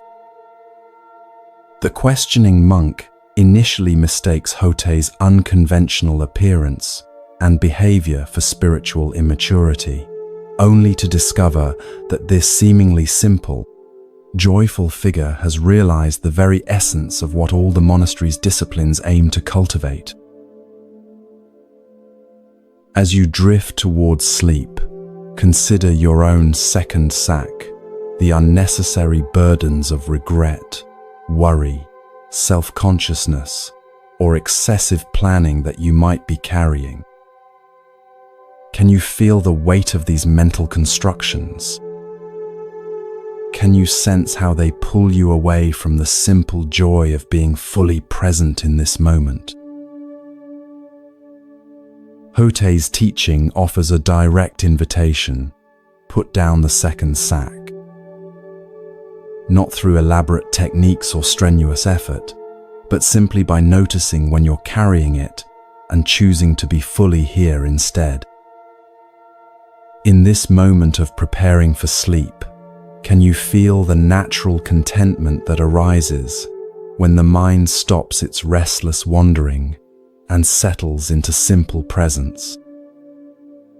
This is Hote's gift, the recognition that joy is not something to be pursued or achieved, but our natural state when we remove the obstacles to experiencing it. Like the happy Chinaman himself, you might discover that the happiness you seek is not in some distant future or special circumstance, but right here, available whenever you fully arrive in the present moment.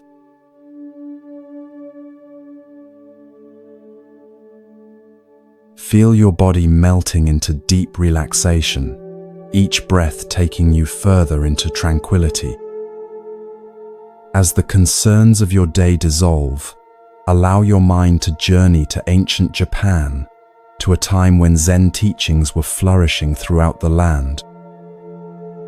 The familiar surroundings of your room transform into a serene mountain landscape, where a small Zen temple nestles among towering pines. Mist drifts through the valleys below as morning sunlight gilds the temple's curved roof. This is the temple where Master Shinkan teaches. Unlike many famous Zen masters whose challenging koans and strict training methods are widely known, Shinkan's approach is gentler, more direct. He's known for his ability to meet each student where they are, offering precisely the teaching they need in that moment.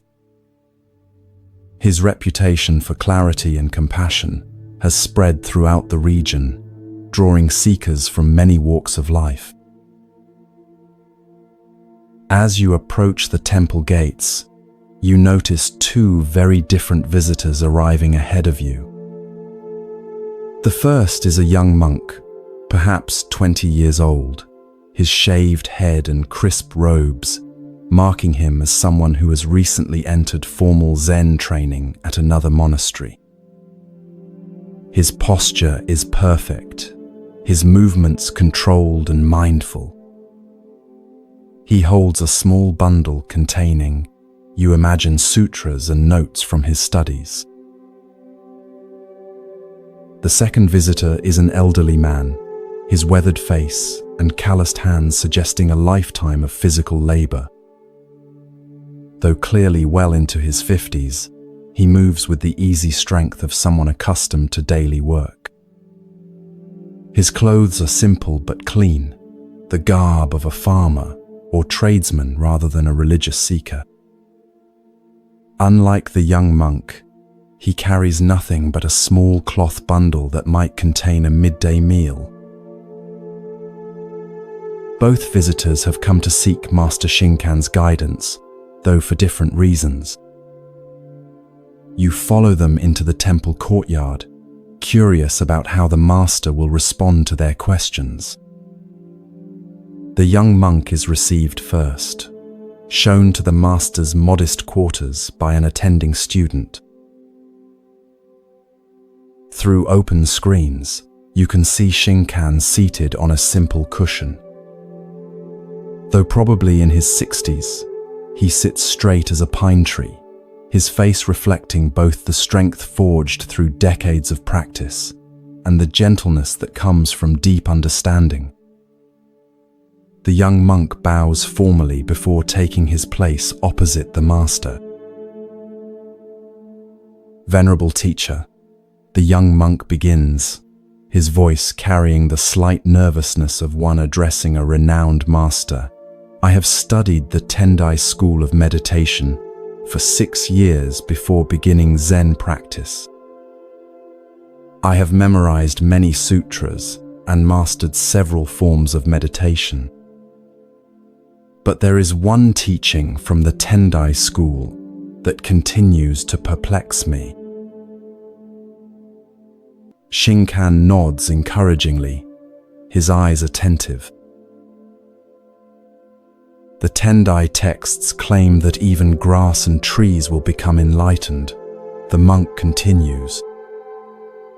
This seems very strange to me. How can non-sentient beings like plants achieve Buddha nature? They have no minds with which to practice meditation, no consciousness to realize enlightenment. Can you explain this teaching?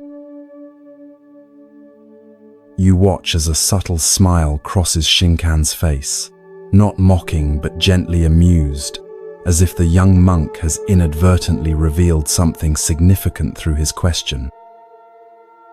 The master is silent for a moment, studying the earnest face before him. Of what use is it to discuss how grass and trees become enlightened? Shinkan asks, his voice gentle but direct. The question is how you yourself can become so. The young monk appears momentarily taken aback by this response, which neither confirms nor denies the Tendai teaching, but shifts the focus entirely. He opens his mouth as if to ask a follow-up question, then closes it again, seeming to sense that pressing for a more elaborate answer would miss the point of Shinkan's response. After a moment, he bows deeply and withdraws, his expression thoughtful rather than disappointed. Now the elderly visitor is shown in. His bow to the master is respectful, but less formal than the monk's, suggesting a different relationship to religious protocol. He settles himself on the cushion with the natural ease of someone comfortable in his body. Master Shinkan, he begins, his voice carrying the roughness of age but also a quality of directness. I am a simple man who has worked the land all my life. I never had the opportunity for formal study or temple practice. But my neighbor, who visits your temple sometimes, has spoken of your teachings about Buddha nature. I wonder, can someone like me, with no education or proper training, still understand the deeper truths of Buddhism? Shinkan's face warms as he regards the elderly man. Did you consider the grass and trees on your journey up the mountain to this temple? He asks. The older man looks puzzled but nods. Yes, of course. The pines along the path are particularly beautiful this season.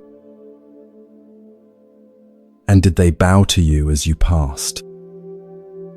Did they demand to see your credentials or test your knowledge of the sutras before sharing their beauty with you? A slow smile spreads across the elderly man's face as he grasps the meaning behind Shinkan's questions. No, he replies. They simply were as they are. Just so, says Shinkan, nodding. Buddha, nature is like this, freely given to all beings without distinction, requiring no special qualification or achievement. The trees and grass never worry about becoming enlightened.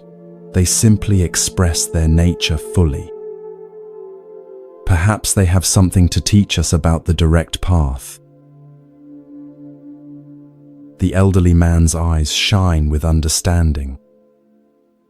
What might have taken years of philosophical study to grasp intellectually, he has understood immediately through Shinkan's simple metaphor connected to his own experience.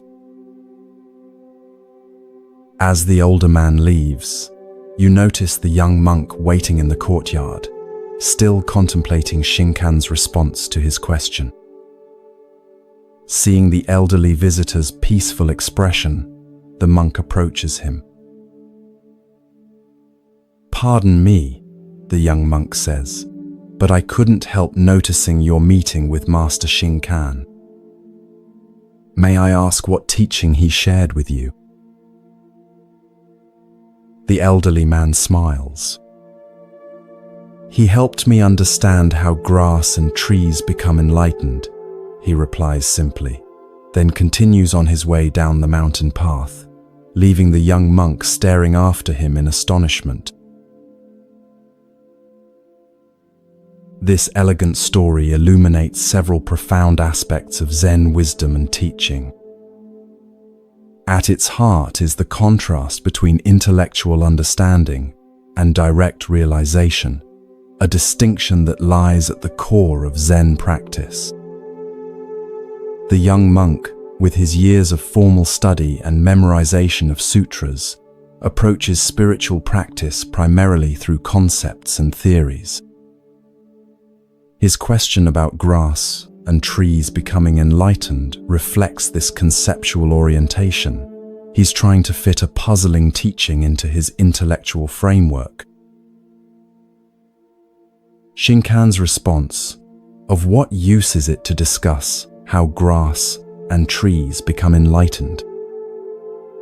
The question is how you yourself can become so," gently redirects the monk from abstract speculation to the essential matter of personal awakening. This redirection is not a dismissal of the monk's question, but an invitation to move from third-person theorizing to first-person investigation. True Zen understanding doesn't come from accumulating concepts about enlightenment, but from directly realizing one's own Buddha nature.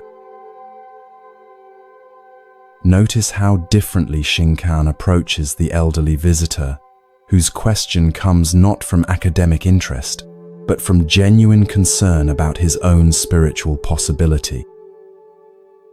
Rather than offering a philosophical explanation, Shinkan uses the immediate experience of trees and grass to point toward the universality and inherent nature of Buddha nature. The teaching is tailored perfectly to this student, connecting with his lifelong relationship to the natural world, rather than requiring familiarity with Buddhist texts or terminology. The fact that the elderly man immediately grasps what the young monk has been puzzling over highlights another Zen principle, that direct realization often comes more easily to those with fewer preconceptions and intellectual complications. The elderly man's lifetime of practical work and observation of nature has prepared him for direct seeing in a way that the monk's accumulation of concepts actually hinders. As the Zen saying goes, "In the beginner's mind, there are many possibilities, but in the expert's mind, there are few." The title question itself, "How Grass and Trees Become Enlightened," contains a misconception that Shinkan skillfully addresses without directly refuting. The question assumes that enlightenment is something to be achieved, a state to be entered through effort or practice.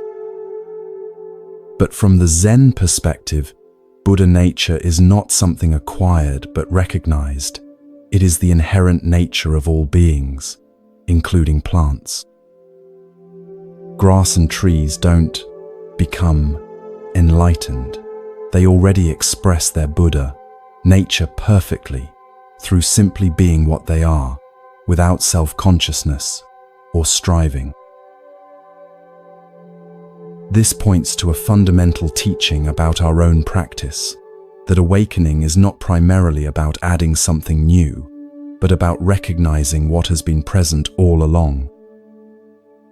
Like grass growing naturally toward the sun, our Buddha nature expresses itself most perfectly when we stop trying to achieve special states and simply allow our natural awareness to manifest without interference from excessive thinking and doing. The young monk's reaction to the elderly man's parting comment suggests the beginning of his own shift from intellectual understanding toward direct realization. His astonishment indicates that something has broken through his conceptual framework, perhaps the recognition that what he's been seeking through study and analysis might be more directly available than he thought. As you drift towards sleep, consider where in your own life you might be approaching important matters primarily through concepts, rather than direct experience. Perhaps you've read extensively about meditation without establishing a regular practice. Maybe you understand the principle of mindfulness intellectually, but rarely bring full awareness to ordinary moments. Or perhaps, like the young monk, you've been seeking complex explanations for something that is already perfectly expressed in the simple presence of trees and grass, in the natural awareness that is reading these words right now. Shinkan's gentle wisdom reminds us that the deepest truths are often the simplest, and that sometimes the most direct path to understanding is to stop trying to understand and simply be as naturally and completely as grass and trees, which never worry about becoming enlightened, yet perfectly express their Buddha nature in every moment.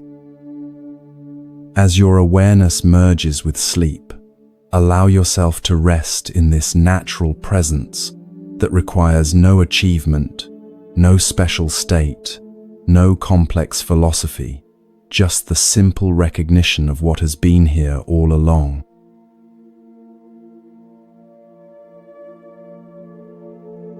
As our first journey through these ancient wisdom tales comes to a close, allow these teachings to settle gently into your heart. Like seeds planted